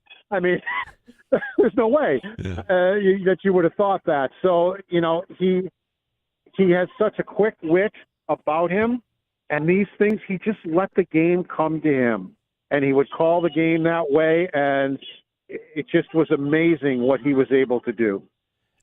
Paul, I think of how many people would just listen, and we all have our stories, and we're just hanging by, you know, if we couldn't make it in front of a television, just listening to the radio. And I'm thinking of one individual who was picking up GR, but it's just on the fringe of the radius, and it's down in Pittsburgh. Terry Pagula, the story he told one time where he would go to a freeway overpass just to listen to RJ call games. And I'm just, if that doesn't convince anybody, like the power of what one man can do to bring a community with our medium there.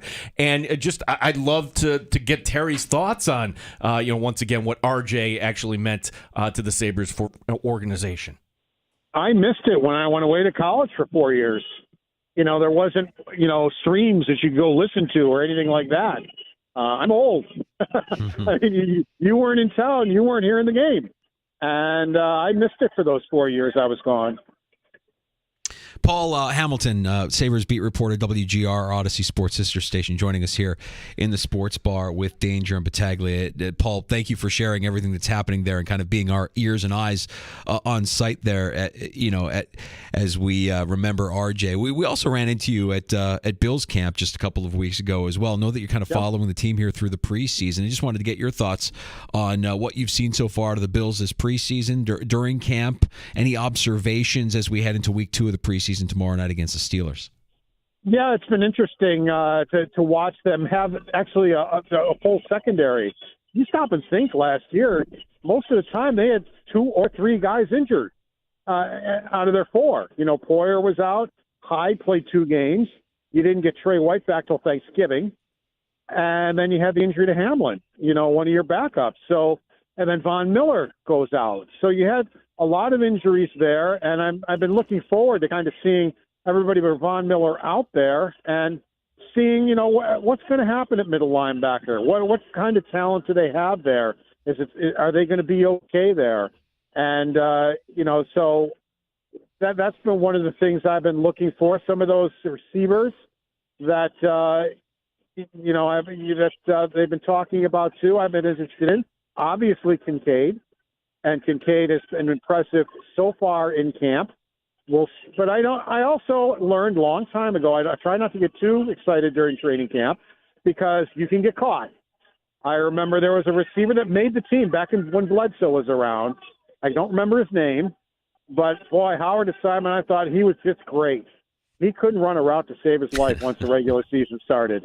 And it's like, and I learned my lesson right then and there.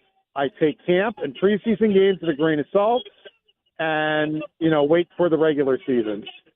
Paul, up on your website there, you had a piece on Ed Oliver, and I'm just thinking about this Bills defensive line and how Brandon Beane has invested all these assets, and I understand why he's doing it, but when you mention Ed Oliver, it's a little bit of a divisive figure because you see some flashes, and sometimes he's not there. So, I mean, should we expect more out of Ed Oliver here in 2023? Well, he blamed it on injuries, and yes, I think we should. I think all of them. Basham, Rousseau. Rousseau was great till Von Miller got hurt. Then all of a sudden, now people are paying attention to him. When Von Miller's out there, everybody's better because they got to worry about Von Miller. But Rousseau, I think, went down, and yes, I think they do need to expect more. I'm not going to lie, I was a little surprised by the new contract that he got. just because of the inconsistency. Anytime he wants to play like he did in Thanksgiving against Detroit, he will be phenomenal. He was so good in that game and showed us what he can be. Paul Hamilton joining us in the Sports Bar. Danger and Battaglia talking some Bills, talking some Sabres. And Paul, to bring it back around to the Sabres, we know you're there at Alumni Plaza. We can hear the RJ calls being played in the background, people paying their respects. This has, I mean, if you want to look at it as a bright side, you know that this is an organization that's going to do right and pay tribute to RJ all season long. I anticipate that there's going to be some kind of inspiration for this team as we're about a month away here from Prospects Challenge. Oh, absolutely. And, I don't know what they'll do, but I'll tell you what, this group here are very talented. The last year or so, they hit almost everything they do out of the ballpark as far as ceremonies go and things like that. They have some very talented individuals who are now being allowed to do their jobs where they weren't before, and they're coming through big time. Some of the things that used to be done here were embarrassments, and now they're one of the better ones I've seen. Everything they do here now is just phenomenal, and they hit it out of the park, and I have no doubt whatever they'll have planned for Rick Jeanneret when it comes up will be just as good. Paul, last one for me, because I never got to meet Rick Jeanneret. I mean, I just kind of listened as a fan growing up and everything else, and I have seen a lot of the tributes. I've heard a lot of the players talk about Rick, and what was Rick Jeanneret the man like? What kind of person was he? Well, I remember when I took over for Barry Butel, who left to join at that time called the Cleveland Indians. I took over, and I remember getting in the booth and just saying, keep your eyes and ears open and your mouth shut, and you might learn something. And I did that, and I remember he got a check from something he was endorsing. It was, I don't know, a couple $100. He gets on the plane, says to Larry Playfair, and I goes, boys, tonight's on me. That's just the way he was. That's a very, very giving person of his time to charities, to people. He knew how important he was to people, but he loved people too. And he loved interacting with fans. And so it was a two-way street. He'll certainly be missed, Paul, and we appreciate you giving us a few minutes here to kind of, set the scene there for us at Alumni Plaza as we all kind of reflect on the life of Rick Jeanneret. Really appreciate you making time for us, bud. And I hope you enjoyed the highlights in the background. Yeah, we're taking requests all afternoon. I've got them all ready to go here in the studio. We've got them all. Thanks so much, Paul. Okay.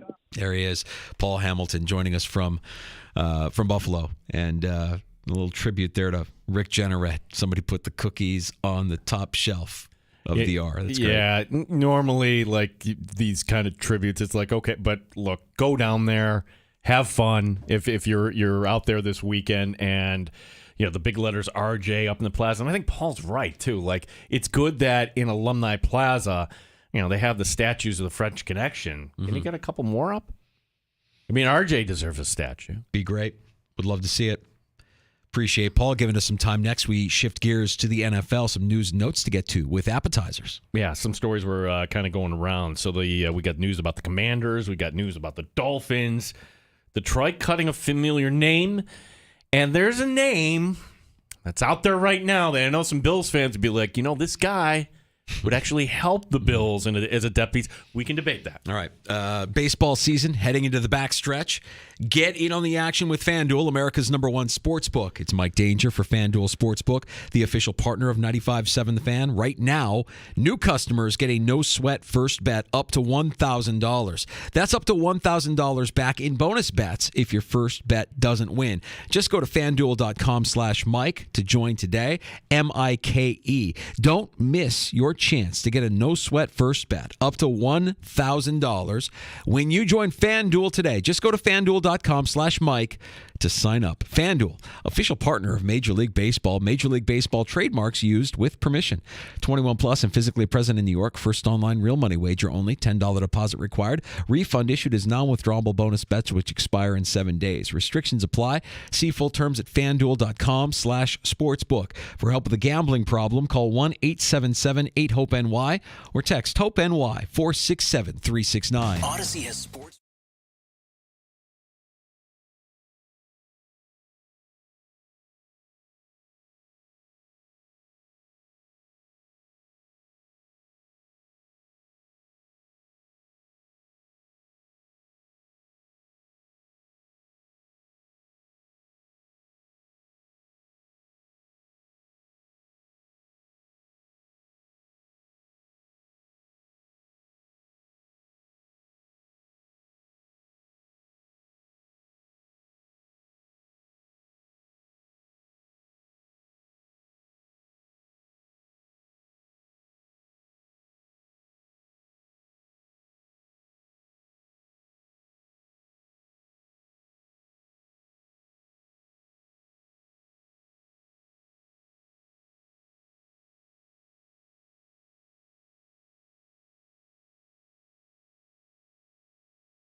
Rochester. Backhand in front. Belichick with the miraculous save on Klotz. Do you believe? Oh, brother, we are not worthy. Dominic Hasek does it again. And as a result, it remains 1-1. This man's body is bigger than a gold. We are not worthy. Yeah. The great Rick Jenneret. We paid tribute throughout the course of the afternoon. Shifted gears, talk some NFL now. It's appetizers in the sports bar with Danger and Battaglia. I don't think it was ever a competition at quarterback for the Washington Commanders, and they made it official today. Not surprising that Sam Howell will be under center when the Commanders host the Cardinals week 1 of the regular season. Got a little follow-up on Teron Armstead, the Miami Dolphins left tackle, was carted off from practice yesterday. It was a right leg injury. Now the word is that he won't need surgery for that injury, and his hope is that he'll return in time for the season opener against Chargers. That's coming up on September 10th. Armstead, for what it's worth, has never played a full season in any of his 10 seasons. That includes 4 games that he missed last season, which was his first with the Dolphins. Do you remember this trade? The Lions sent a 6th-round pick to the Jets for Denzel Mims and a 7th-round pick, although the compensation was conditional about Mims making the team. The news today, he's not making the team. Detroit saying, no, this isn't going to work out. The move will come with an injury designation as Mims has not practiced in the last 2 weeks because of ankle and calf injuries. There will be no pick heading back to the Jets for the 2020 2nd-round pick. Yeah, we talk about whiffs. I mean, that's a whiff. That's a massive flame out. But because of, hey, somebody thought at one point he's going to get another chance. Some team will give him a look when he gets healthy, I would think. How about veteran tackle Jason Peters, Gino? Right now, he's still a free agent, and believe it or not, he still wants to play. He wants to land with another team. Obviously, he doesn't want to spend any time at training camp or in the preseason. Nope. Peters finds himself on a roster here. It would be his 20th NFL season. Just a recap here. He was originally signed by the Bills as an undrafted free agent all the way back in 2004. Started in his 2nd season, would make 2 Pro Bowls with the Bills before moving on to 12 seasons with the Eagles. He made 7 more Pro Bowls and was elected to the first team All-Pro twice. Bears in 21, Cowboys last season, and having watched him in 21 in Chicago and the little bit that I got to see of him in Dallas last season, if you're a Bills fan saying, bring back Jason Peters, I would say, yeah, I don't know. Well, you'd like it to kind of, I guess, right the wrong being that, well, Russ Brandon wasn't about ready to pay him, thinking that, hey, honestly, like, oh my gosh, you're a street free agent. You really can't be this good. Well, guess what? He was that good. The Eagles recognize that. He's a Hall of Famer. No doubt in my mind that he'll be in the Hall someday. So when we talk about guys that got away, Jason Peters, someone may say Marshawn. To me, Peters is right at the top. But today in 2023, if a team is bringing in Jason Peters, they have some real problems. But I'll give him credit for wanting to go out there. I think he might end up signing somewhere. Oh, he will. Yeah, just because he brings that wealth of experience, that knowledge, that veteran leadership. But I just don't think there's a lot left in his game. And you kind of saw it last year with the Cowboys. I remember seeing it with the Bears. I'm like, oh boy, this is rough. He's in rough shape. But it's an issue around the NFL. It's not just exclusive to the Bills. Line depth is an issue. There's not much out there in terms of quality players that can step up in a role on a team's offensive line. Shannon Sharp, remember him? Well, he appears to be trading Skip Bayless for Stephen A. Yeah, he's going to appear on ESPN's First Take twice per week. That is Sharp. Mondays and Tuesdays during the NFL season. Bayless will have a rotation post-Sharp. That'll include Richard Sherman and Rachel Nichols, possibly Keyshawn Johnson or Michael Irvin. My goodness, all recycled. Remains in limbo both in the NFL Network and ESPN. I'm not as excited for Shannon Sharp with Stephen A. as I am for Richard Sherman with Skip Bayless. Richard Sherman versus Skip Bayless on a debate show. I will look for that. No, I think Skip Bayless like it's passed him by. Like, he's one of the godfathers of the hot take art, but there's a reason why Shannon's like, yeah, no, we're not doing this anymore if we're complaining about the Bills-Bengals game being canceled. Yeah, I don't know. There's something about Richard Sherman saying what he has said about Skip Bayless in the past, and the two of them squaring off, I think, will be more entertaining than what you'll have from Stephen A. with Shannon Sharpe. And really, for me, the best duo going, and every time they're on together, it grabs my attention. It's still Mad Dog. When Mad Dog shows up on First Take, it's like, oh boy, what's he going to say now? How is he going to rile up Stephen A. now? I mean, last year, remember this take about Aaron Rodgers? I know his record in the regular season is 139-66. And what is he in that's pretty darn good. All right. And I know he's been to 4 NFC championship games. In the worst freaking division in the history of football. But what is he right now? What is he in the playoffs? What is he? Oh, by the way, 11-10. 11-10 in the playoffs. 11-10. So he has played 21 playoff games, and this guy, that Davante Adams, is referring and referencing Michael Jordan effect. And you, who all of a sudden want to sit there and tell me today he's the most talented player ever to play the position. There's more about the position of quarterback besides talent. Mm-hmm. You have to be able to inspire your teammates. You're right about that. In postseason play, when he's had plenty of chances, he's 11 up and 10 down. You know what he is? He's a 500 quarterback, and he's Jared Goff in postseason play. Whoa. Oh, my Lord. Now you have crossed the line. You have crossed the line. Something is wrong with you. Aaron Rodgers and Jared Goff are being mentioned in the same sentence. Postseason was. You should be ashamed of yourself. Ashamed. I mean, the blasphemy that just came out of your mouth. I mean, you got to be kidding me. Aaron Rodgers and Jared Goff. Jared Goff had 1 year sighting in the postseason. Outside of that, Super Bowl. Excuse me, he ain't win it. And scored 3 points in the damn Super Bowl, I might add. And he ain't been seen since. He got shipped to Detroit with this football purgatory. The gall, the audacity of what you just said. You must be crazy. 11-10. Okay, all right. You're the one who likes to give me records and championships and the Yankees and all this nonsense that I've heard since January. He's 11 up and 10 down in postseason play. And by the way, a lot of games at home. Well, that's true.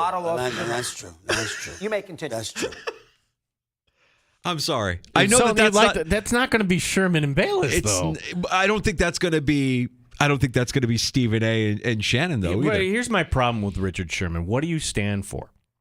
Richard Sherman. Whoa, what a great take. He called Thursday Night Football poop show. And now you're announcing Thursday Night Football. He's blasting Skip Bayless.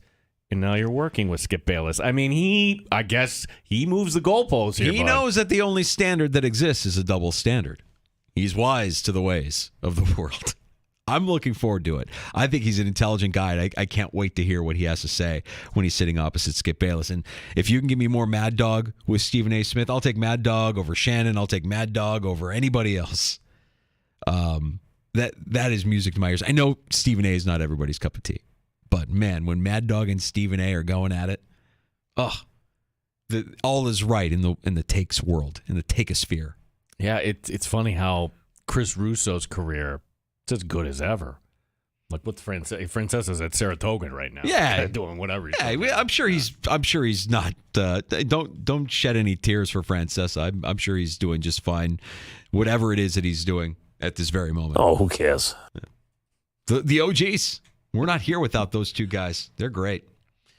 All right, we got to get to happy hour here in a little bit. We've been spending plenty of time this afternoon kind of reflecting and looking back and listening to some of the great legendary calls of Rick Jeanneret. RJ passing away late last night.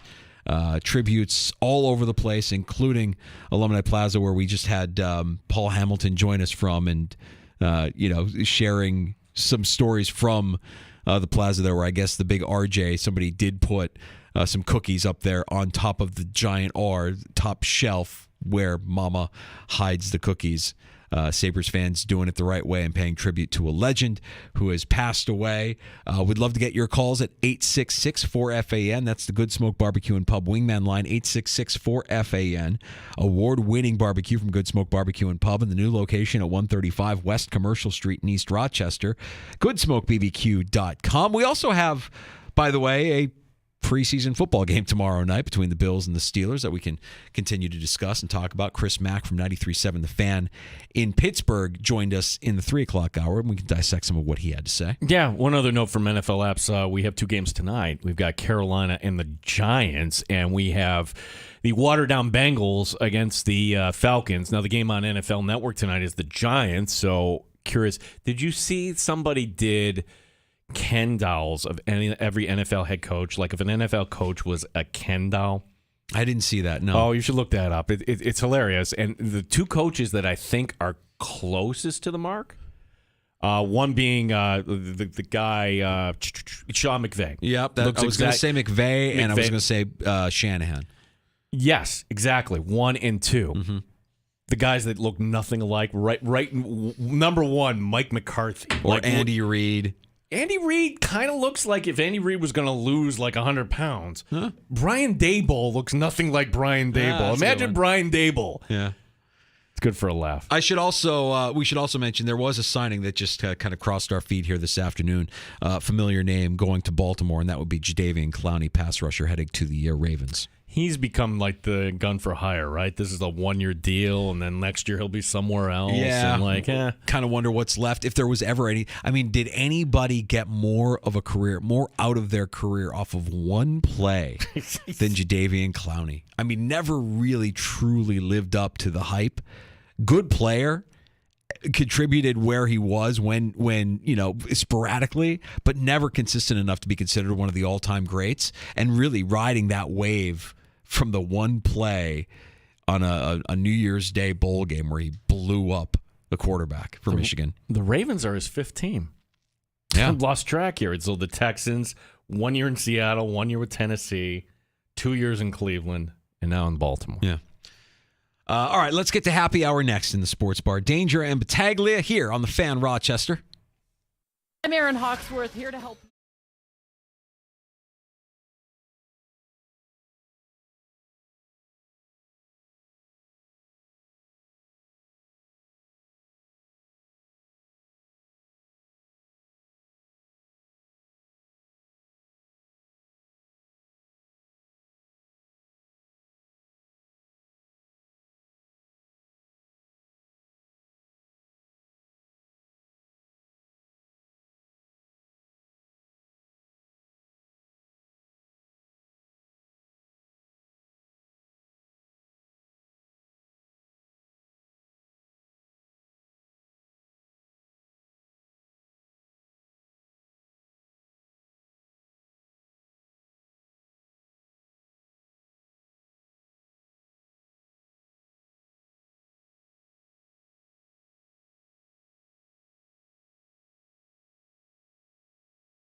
Rochester, the sports leader, 95.7 FM and AM 950, The Fan, Rochester.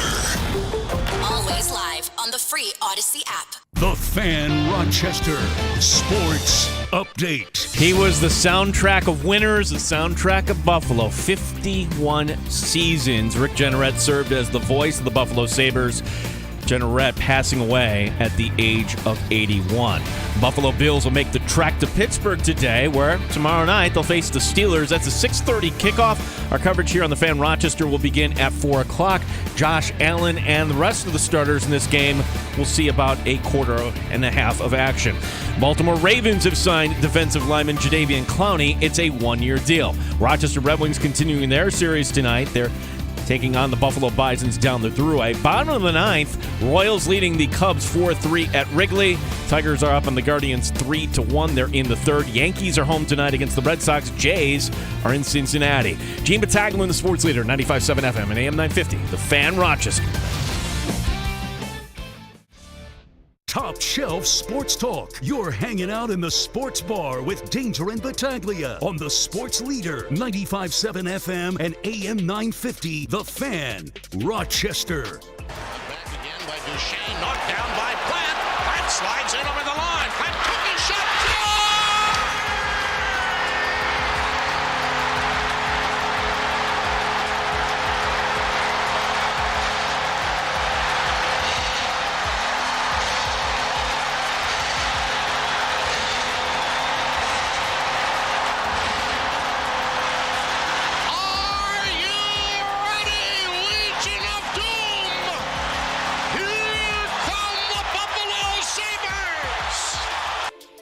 Had to do that one for loyal listener Chris in South Central Kentucky. Loves the Plant call of Rick Jeanneret. What I love about that call, and you can listen back to all these calls and find something that you just love, whether it's a catchphrase, the energy, the reaction to whatever is happening on the ice. That one was one where he just let it breathe. He gave it time. That's what a great announcer does. Like, you have to, like, the crowd is the story, the goal is a story. Especially, there's also a difference, too, when you're doing radio and television, not to get too deep here, but at the end, Rick is doing both, which is actually kind of hard, but you wouldn't have known it the way he's delivering and his pace and everything else. I mean, today's been kind of tiring. I don't know about you, but, you know, whether you heard the news last night or you're getting up this morning like, oh, no. You're half step off. And I've said this, like, I never met Rick Jeanneret. A lot of us never got to meet him, but he came across like he was your friend. He came across like he was a fan. He came across like, hey, if this game tonight isn't worth it, you know, you can kind of tell with his tone and his inflection, but if the moments were big, he always stuck the landing danger. Like Paul Hamilton said last hour. Like, you can't rehearse Mayday. How could you rehearse Mayday? How can you rehearse, you know, these guys are good, scary good, on a shorthanded goal by Pominville? Like, Rick Jeanneret had this ability just in the moment how to describe a play and bring out the emotion in you as a fan. And for all the highs that we felt, I'm kind of down today, like, talking about all this. Like, damn, I can't believe he's gone. And in the time we've been doing this show, I was thinking about this during the break.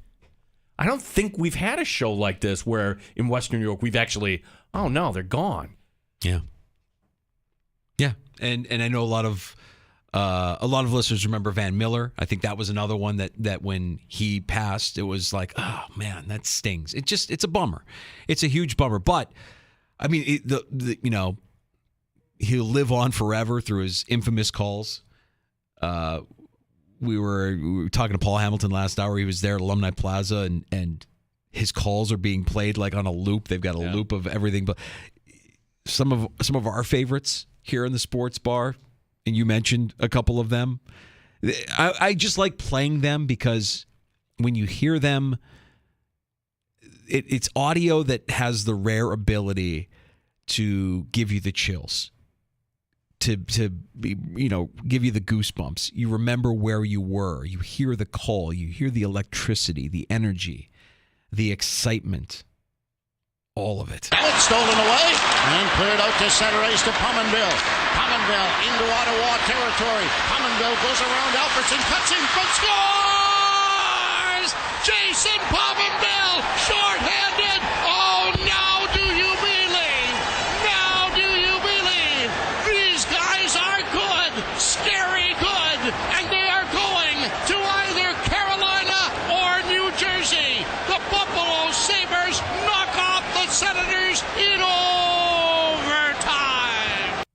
Can't you just picture that play still to this day and how you felt that time? Yeah, there's no rehearsing a call like this. LaFontaine, he gets tripped up, gets it to May, and over the line. Here's May going in on goal. He shoots. He scores!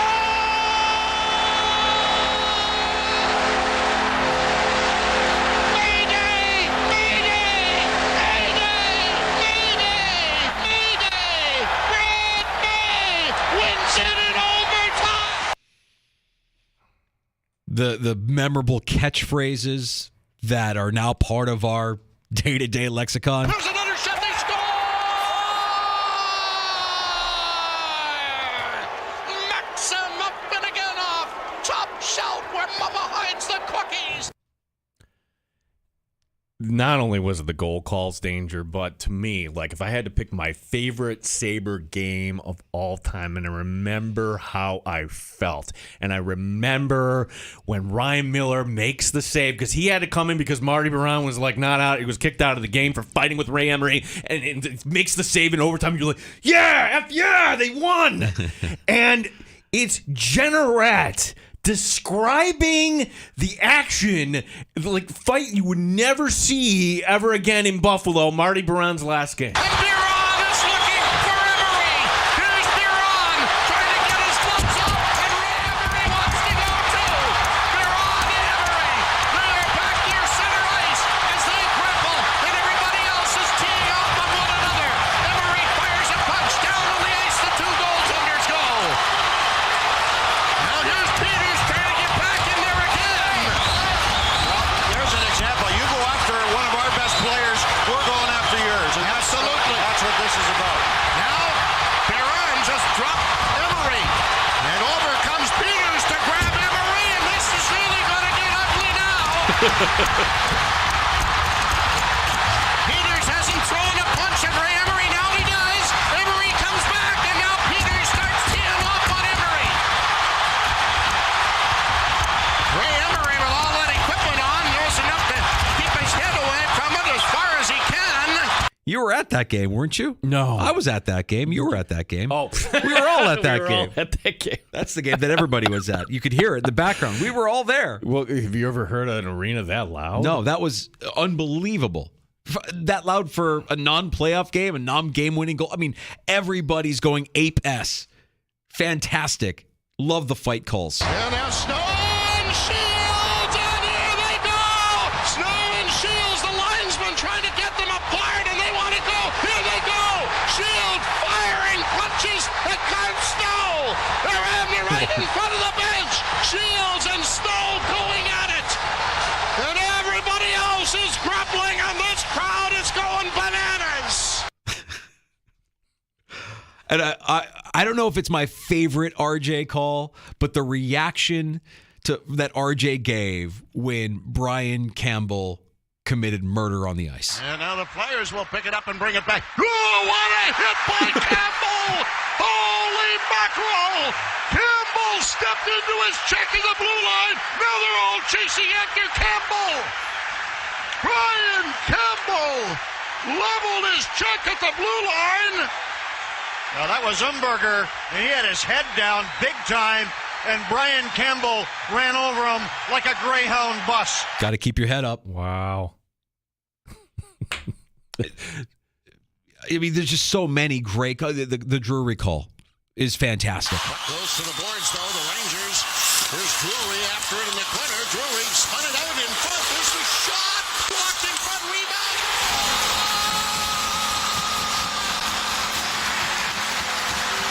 Buffalo scores!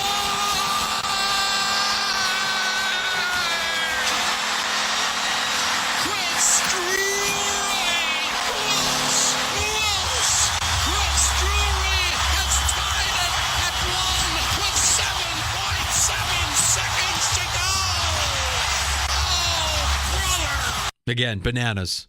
Just the matching the energy and the intensity in the building, and just nailing it, nailing every call. Yeah, he's going to be missed. Nobody like him. Nobody ever will be like him. You won't see anybody with that kind of longevity. And that's a loss not for the Sabres, not for Western New York. That's a loss for hockey. That's a tough one. That was the lead story on NHL.com. It is by far and away the lead story on BuffaloNews.com. And I tip my hat to the Pagula Sports Entertainment doing the right thing. Like, his last year was supposed to be at year 50. Okay, I'm done.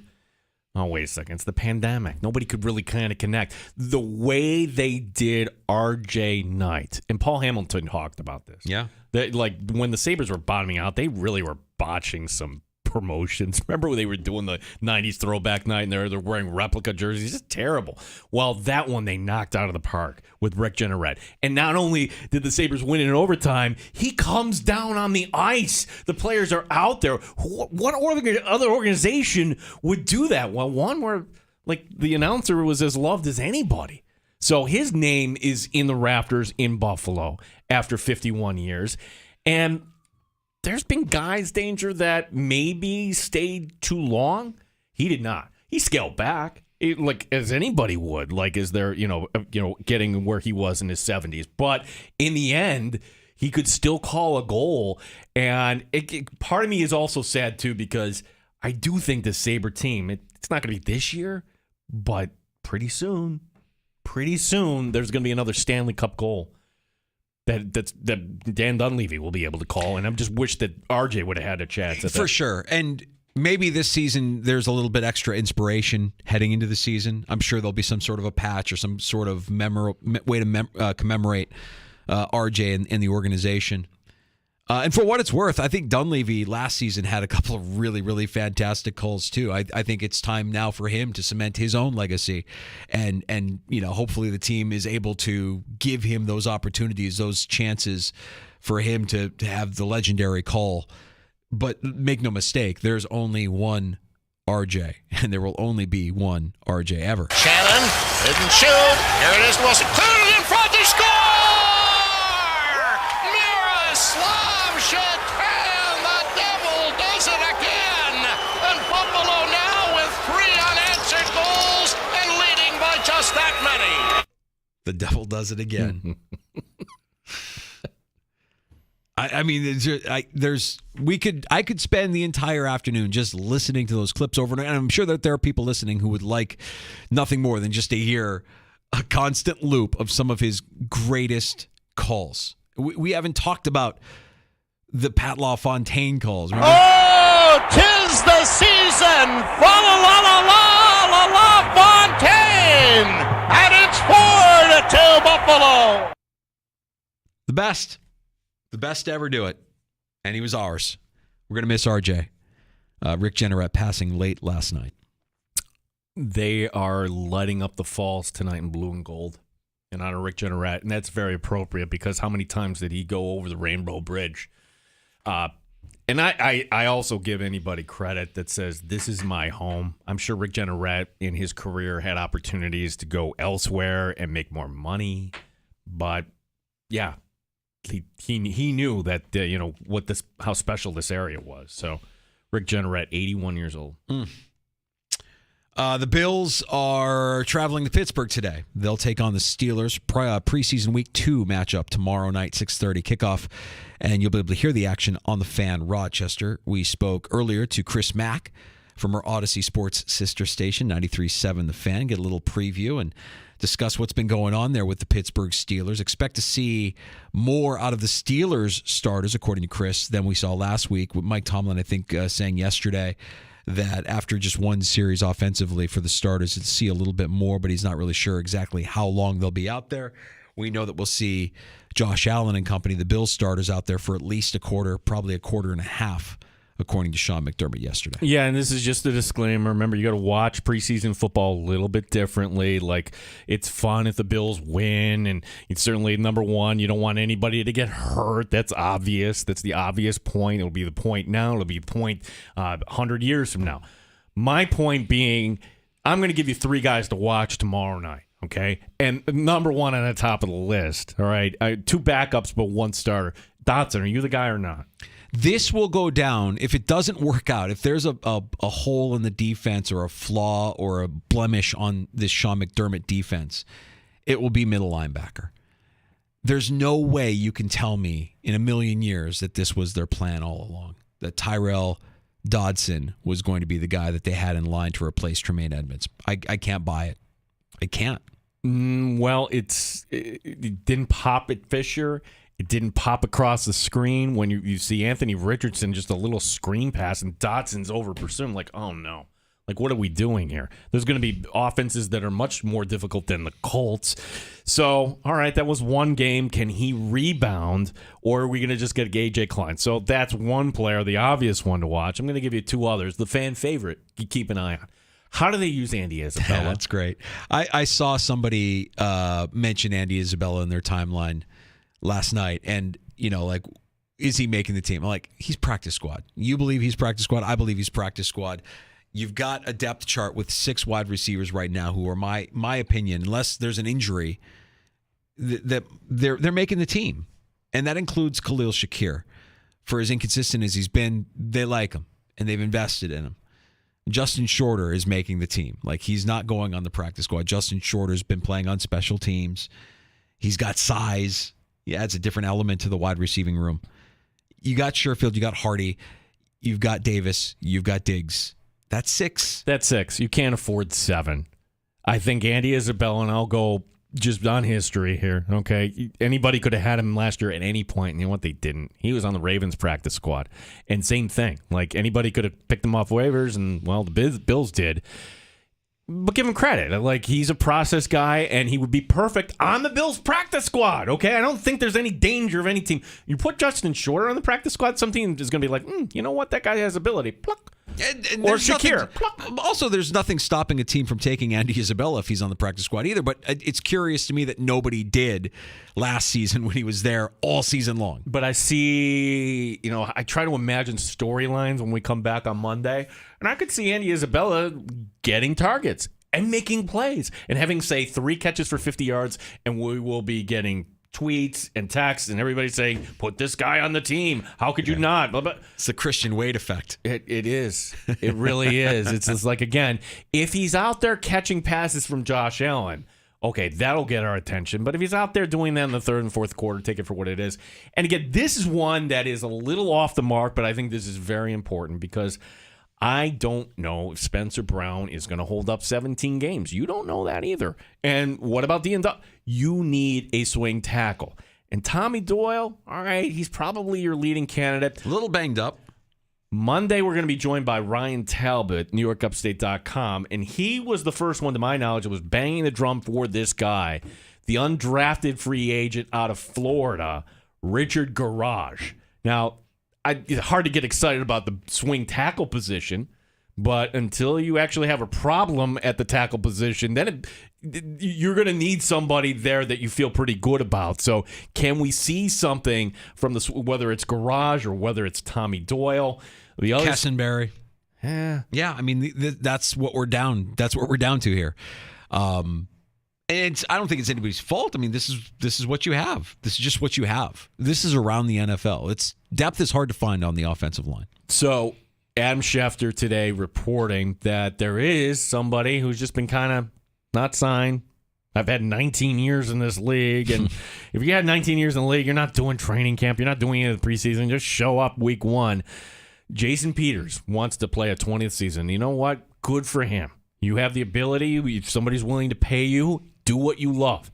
Jason Peters is going to be in the Hall of Fame. Jason Peters was one of the biggest mistakes. You can make the argument it was the biggest personnel mistake in Buffalo Bills history, that you traded away a Hall of Fame left tackle like they're easy to find. Well, Jason Peters says he wants to come back and play, and this has come across our feeds, Danger. What about the Bills bringing in Jason Peters? First of all, I don't think Jason Peters is going to do the Bills any favors, right? I mean, do you think there's any sort of sentimentality there to go back to the team that traded him away? I mean, the Eagles, his stint with the Eagles of 12 years there is what's going to make him a Hall of Famer, not the team that picked him up as an undrafted free agent. But I guess my question would be, how in shape is Jason Peters? Because the last 2 seasons, one with the Bears, one with the Cowboys, Jason Peters just looked gassed, man. He just looked tired. Not that he can't still play, he just wasn't at the same level, the same gear. He looked gassed. Well, if he's willing to come in and work with young guys I don't know if that's the case or not, but like if that's, I'm sure there would be a role for him somewhere in this league. But that's what you're down to. Like if you're thinking, oh, the Bills should just bring in somebody else. And what's curious about this, two of these three, the wide receiver, not a problem. Okay, you've got depth there. Somebody's going to be out on the street that you think shouldn't be. Middle linebacker's a problem, folks. It really is. Like the depth there, nobody has popped. And to me, in the same category, it's not as big a deal because you have two starters, but the depth at the swing tackle. Now, some may say we could also have, oh my gosh, Kyle Allen was bad again. Okay, I think we'll probably have that. Yeah, I would predict that's almost a certainty. Did you see Marcus Mariota last night, though? Well, yeah, the Eagles have. If you think our backup quarterback situation is bad, I mentioned it earlier, Gino. There's only one man who can go into Philadelphia right now, cure all that ails the Eagles' backup quarterback competition. BDN, the legend. Bring back Foles, you cowards. Bring him back to back up Jalen Hurts. Isn't it weird how he's in Philadelphia and he's a Super Bowl winning quarterback, and anywhere else he's gone? The Rams, the Colts. Yep. They love him in Philadelphia. He's revered. He's a god.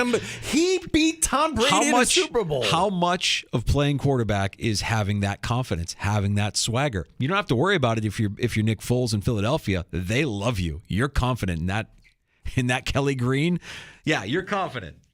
Yeah, so we were talking about statues earlier. They should have a statue of Nick Foles. He won you a Super Bowl. I think they do. No. What do they have? They have Philly Special immortalized in a statue. I'm pretty sure. All right, so it's not for Foles himself. I think it's the Philly Special, but I think Foles is part of that statue. Yeah. Yeah, the Philly Special is infamous. That'll go down forever as one of the best plays ever. Infamous means bad. I'm sorry. Yeah, famous. Yeah, famous. There's a commercial that runs on our station, like infamous. I'm a deliberate learner, so thank you for correcting me. But this is one of the most famous plays in NFL history. So yeah, immortalize it in a statue for sure. Yeah, Kyle Allen is probably going to stink. Steelers backups are probably going to stink too. Mason Rudolph, Mitchell. We'll watch for the starters, and we'll kind of keep tabs on everything else that's going on and report back on everything when we get back here on Monday.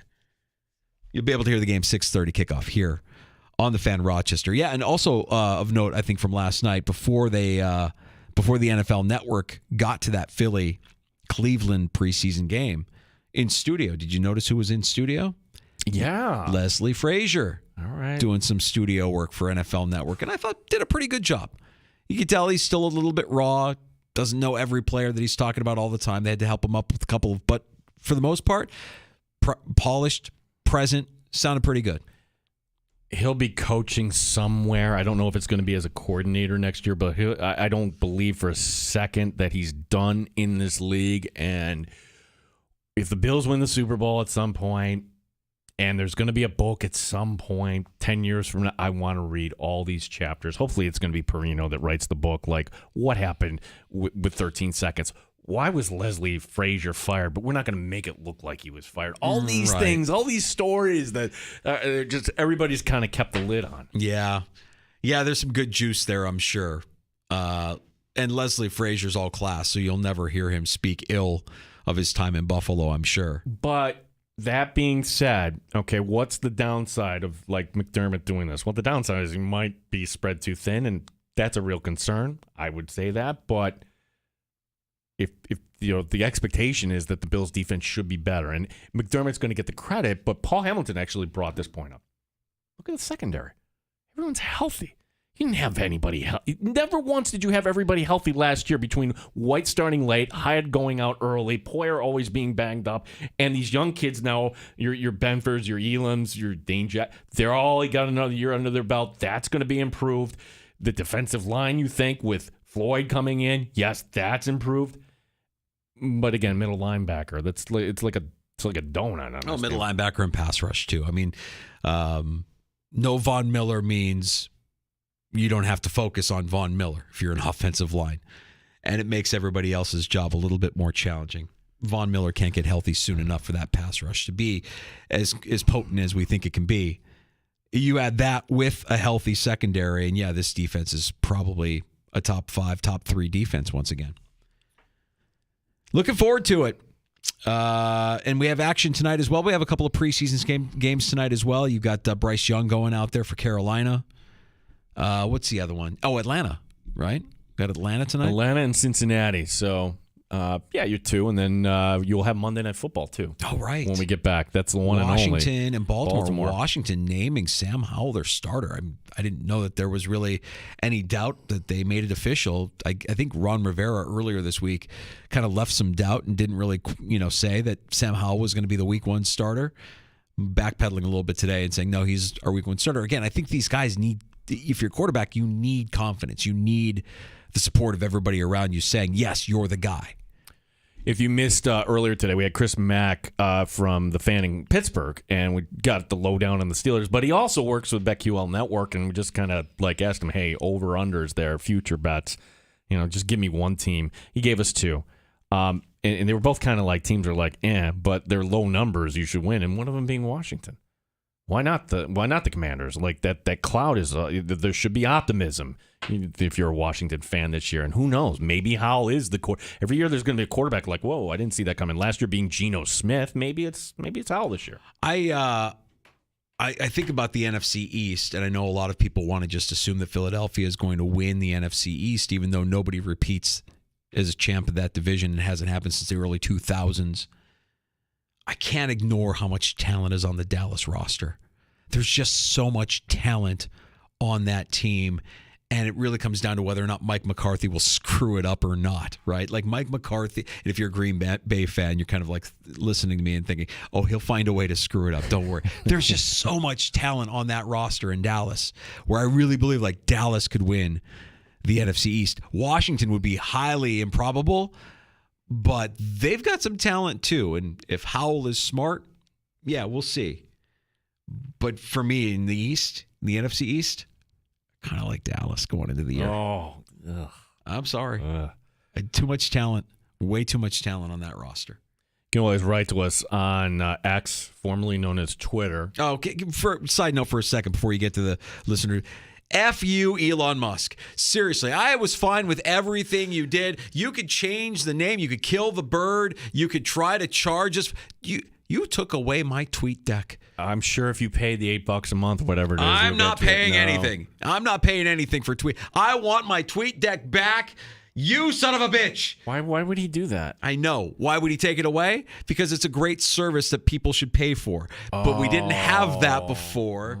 We now it's you like that service. That's a good service. That's a good little, you should pay for that. I don't want to pay for TweetDeck. I've had it free all these years. It's an unbelievable tool. I'm going to miss it. I'm kind of pissed off at Elon Musk today. Chris writing in, I really want to call in. I know I'm just going to sound like a blundering idiot. If you don't mind, Chris, we appreciate the tweets that you sent. And look, that's also a way you can kind of reach out to us on X. Because I know a lot of people would sound like blubbering idiots today talking about the announcer they love. Hit us up at the Fan Rochester. He's at I'm at AKA Mike Danger. He's at Gene Battaglia. That's almost like the day I said I'm Mike Danger on here while you were gone. I'm like, no, I'm not. Elon's got me rattled. I don't even know what's going on anymore. I don't have my tweet deck, so I feel like I'm running around here with one leg. Let's get to a round of shots next in the sports bar. Yeah, so shots in the sports bar is. Could the Angels actually do something dumb here? This is dumb.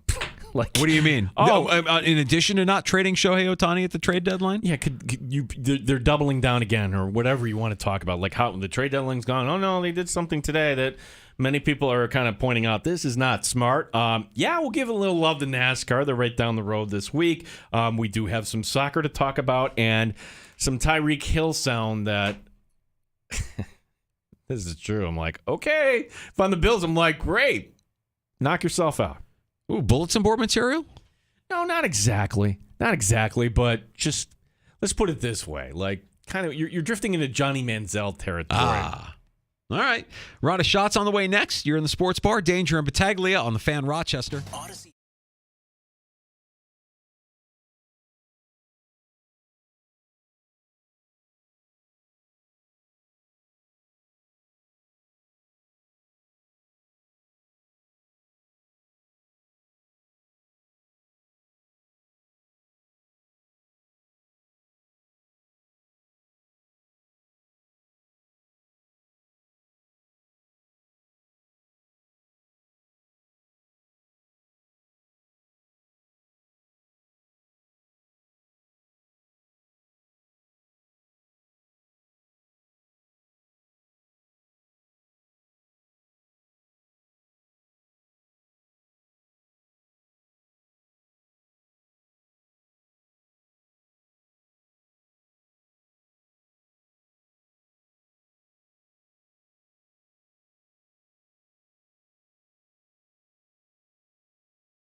update.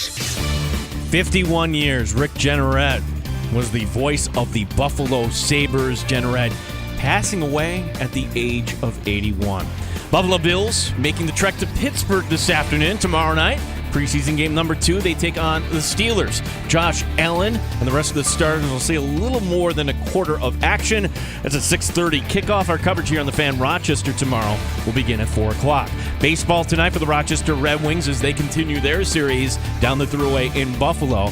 One final from the majors, the Cubs falling at home today to the Royals 4-3. Tigers are leading the Guardians. They're in the 6th. It's 3-1. Yankees tonight are taking on the Red Sox. Sports is brought to you by GetMyPerks.com. Today, save half off to Stokey Farms. Gene Battaglia on the Sports Leader, 95.7 FM and AM 950. The Fan Rochester. The beer is cold and the wings are hot. You're in the sports bar with Danger and Battaglia on the Sports Leader, 95.7 FM and AM 950 The Fan, Rochester. But it's taken away, and Gostad got it off the boards. Not out, here it is to Briere. He took the shot. Miller stops him cold. Hustling in on the shot on goal. There's a rebound. Oh, and Miller somehow made the save again. Oh, we are not worthy. We are not worthy. He'll be missed. A little montage of Ryan Miller save calls there by Rick Jeanneret. 81 in 51 years. 51 years, yeah. That's pretty good. All but 2 years. The first year and then last season, he was not the voice. Time for a round of shots in the sports bar. This is the part where we make fun of the LA Angels, as once again, they're trying something to turn their season around. They're saying, is this really a good idea? They're calling up their first-round pick from July. This is after 40 days in the minor leagues. 21-year-old Nolan Shano. I know you're a big fan. He was the fastest player promoted in the draft since 1979. First baseman could be in the lineup tonight when the Angels host the Rays. Keep this in mind, too. The rule when you start the clock on a player like this, if he's not ready for the majors, well, the Angels might have just kind of given away a few years of service time. I was going to say, yeah, how does that work out with Major League Baseball? Because I know that some players get pissed off when they get held back or get promoted too quickly. Explain it to me. Well, yeah, that should be rectified. I mean, the fact that Vlad Guerrero Jr. spent extra time in Buffalo when he should have been up in Toronto. This is the opposite. This is, hey, kid, you're not ready, but come on up. And, you know, the Angels are clearly not in the race here. They are 7 back at Toronto for the final wildcard spot in the American League. One note in Atlanta, where the San Francisco Giants are beginning a series tonight, and their manager, Gabe Kapler, has been suspended by Major League Baseball for tonight's game. Why is that? He was ejected from yesterday's game against the Rays, and he returned to the dugout, which... that's a no-no. Seems quaint, though, when you think about what gets people suspended. Like, oh, he just returned to the dugout. He just broke a minor rule. Yeah, that's they want. Once you're kicked out, you're kicked out. I mean, this wasn't Bobby Valentine in the fake clown outfit that he wore once upon a time. Back to the Angels for a second. I mean, this is going to go down when the offseason is complete and Shohei's playing for another team.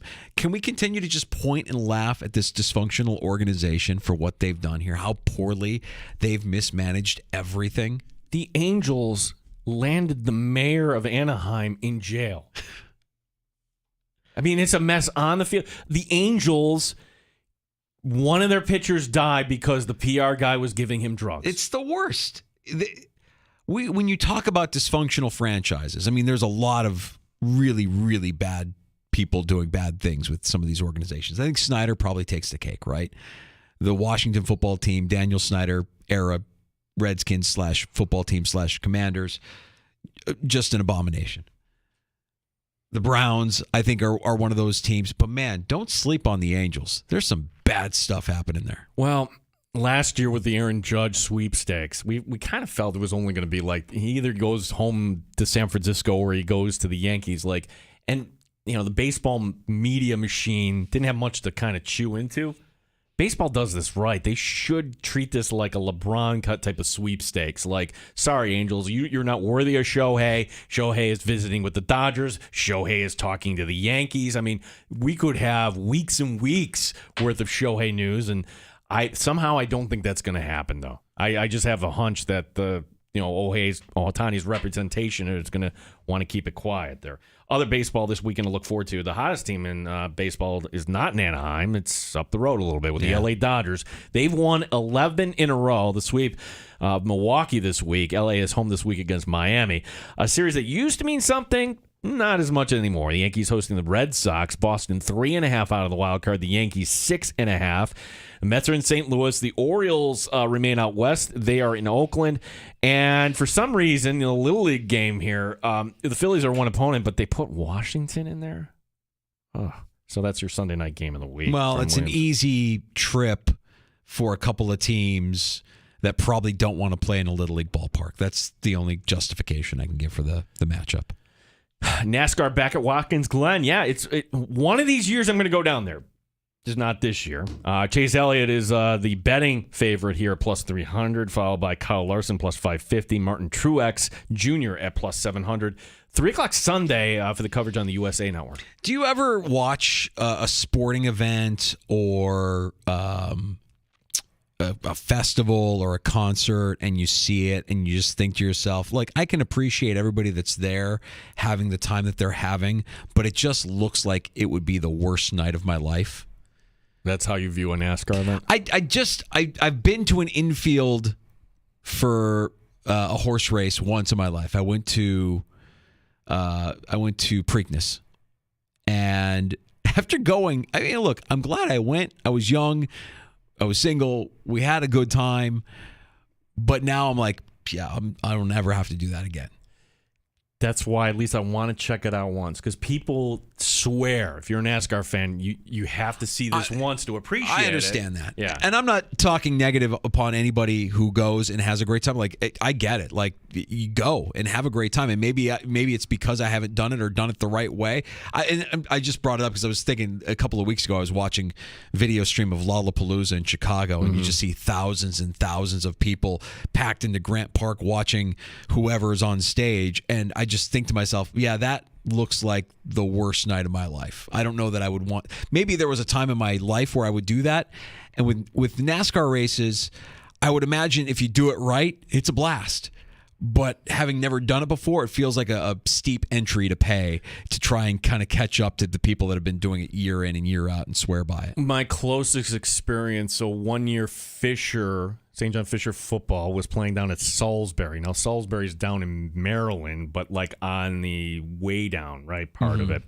And to kind of cut through to go down there, you're going through Delaware, and I'm just kind of driving by, I'm like, what on earth is that? And it looks like a football stadium. I can't figure it out. And it's a Friday night, and there's smoke everywhere. And when I'm telling you, there might have been 100,000 people. It's Dover. Yeah. And like people just tailgate there all week. And it's like, whoa, okay, that's if you're tailgating you're doing it right too. You've got the RV, you've got the whole thing. I got stuck in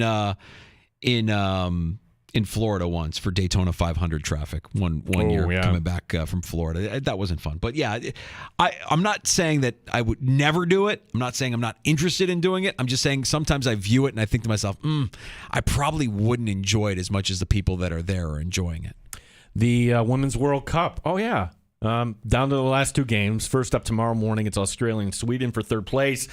And then England facing Spain, España and England, the World Cup final this Sunday, 6 a.m. Sunday on Fox. Mike Danger, are you getting up for that?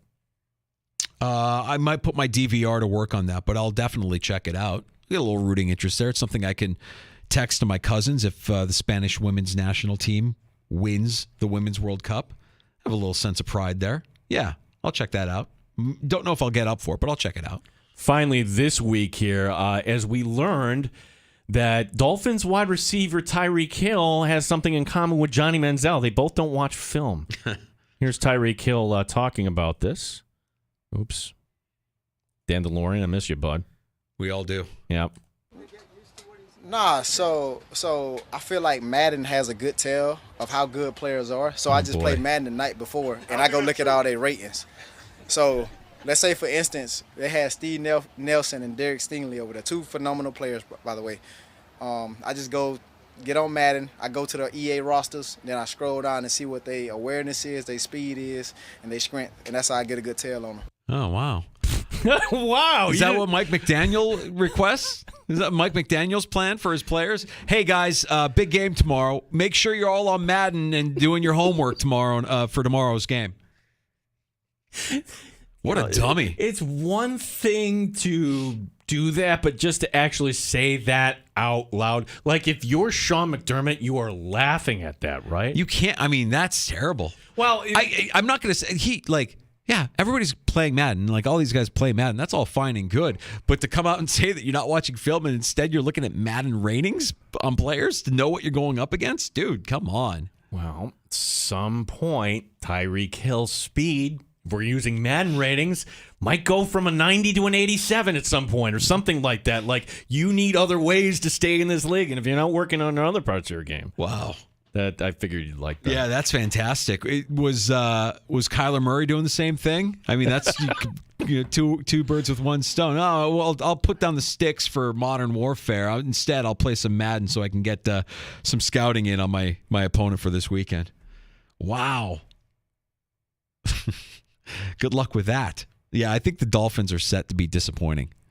I just feel like they're going to be a disappointing team, and a lot of it hinges on Tua just not being able to do everything that they want him to do in that offense. Defenses get smart. Defenses look at film. The NFL adjusts. We'll see what they look like. But early on, that schedule's tough, and I think the Dolphins are going to be a disappointment. Let's get the last call.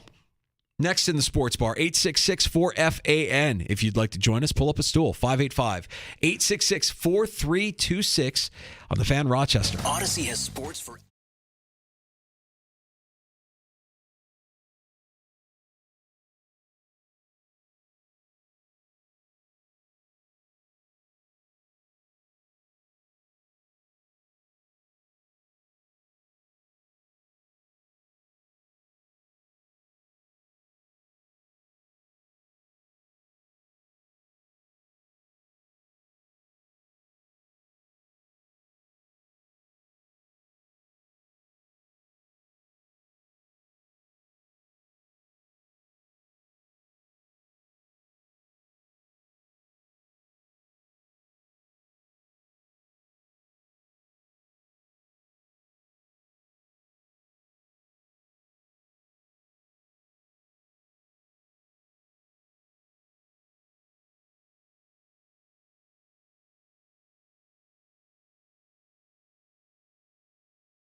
You're in the Sports Bar with Danger and Battaglia on the Sports Leader, 95.7 FM and AM 950 The Fan, Rochester. It's stolen away and cleared out to center ice to Pominville.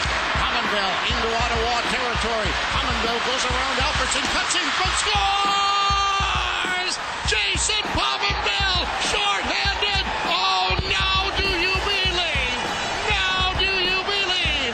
These guys are good, scary good, and they are going to either Carolina or New Jersey. The Buffalo Sabres knock off the Senators in overtime. Legendary. Wow. Yeah. Will be missed. Rick Jeanneret, man, what a legacy. And the NHL, all of the hockey world, really lost a great one late last night with his passing.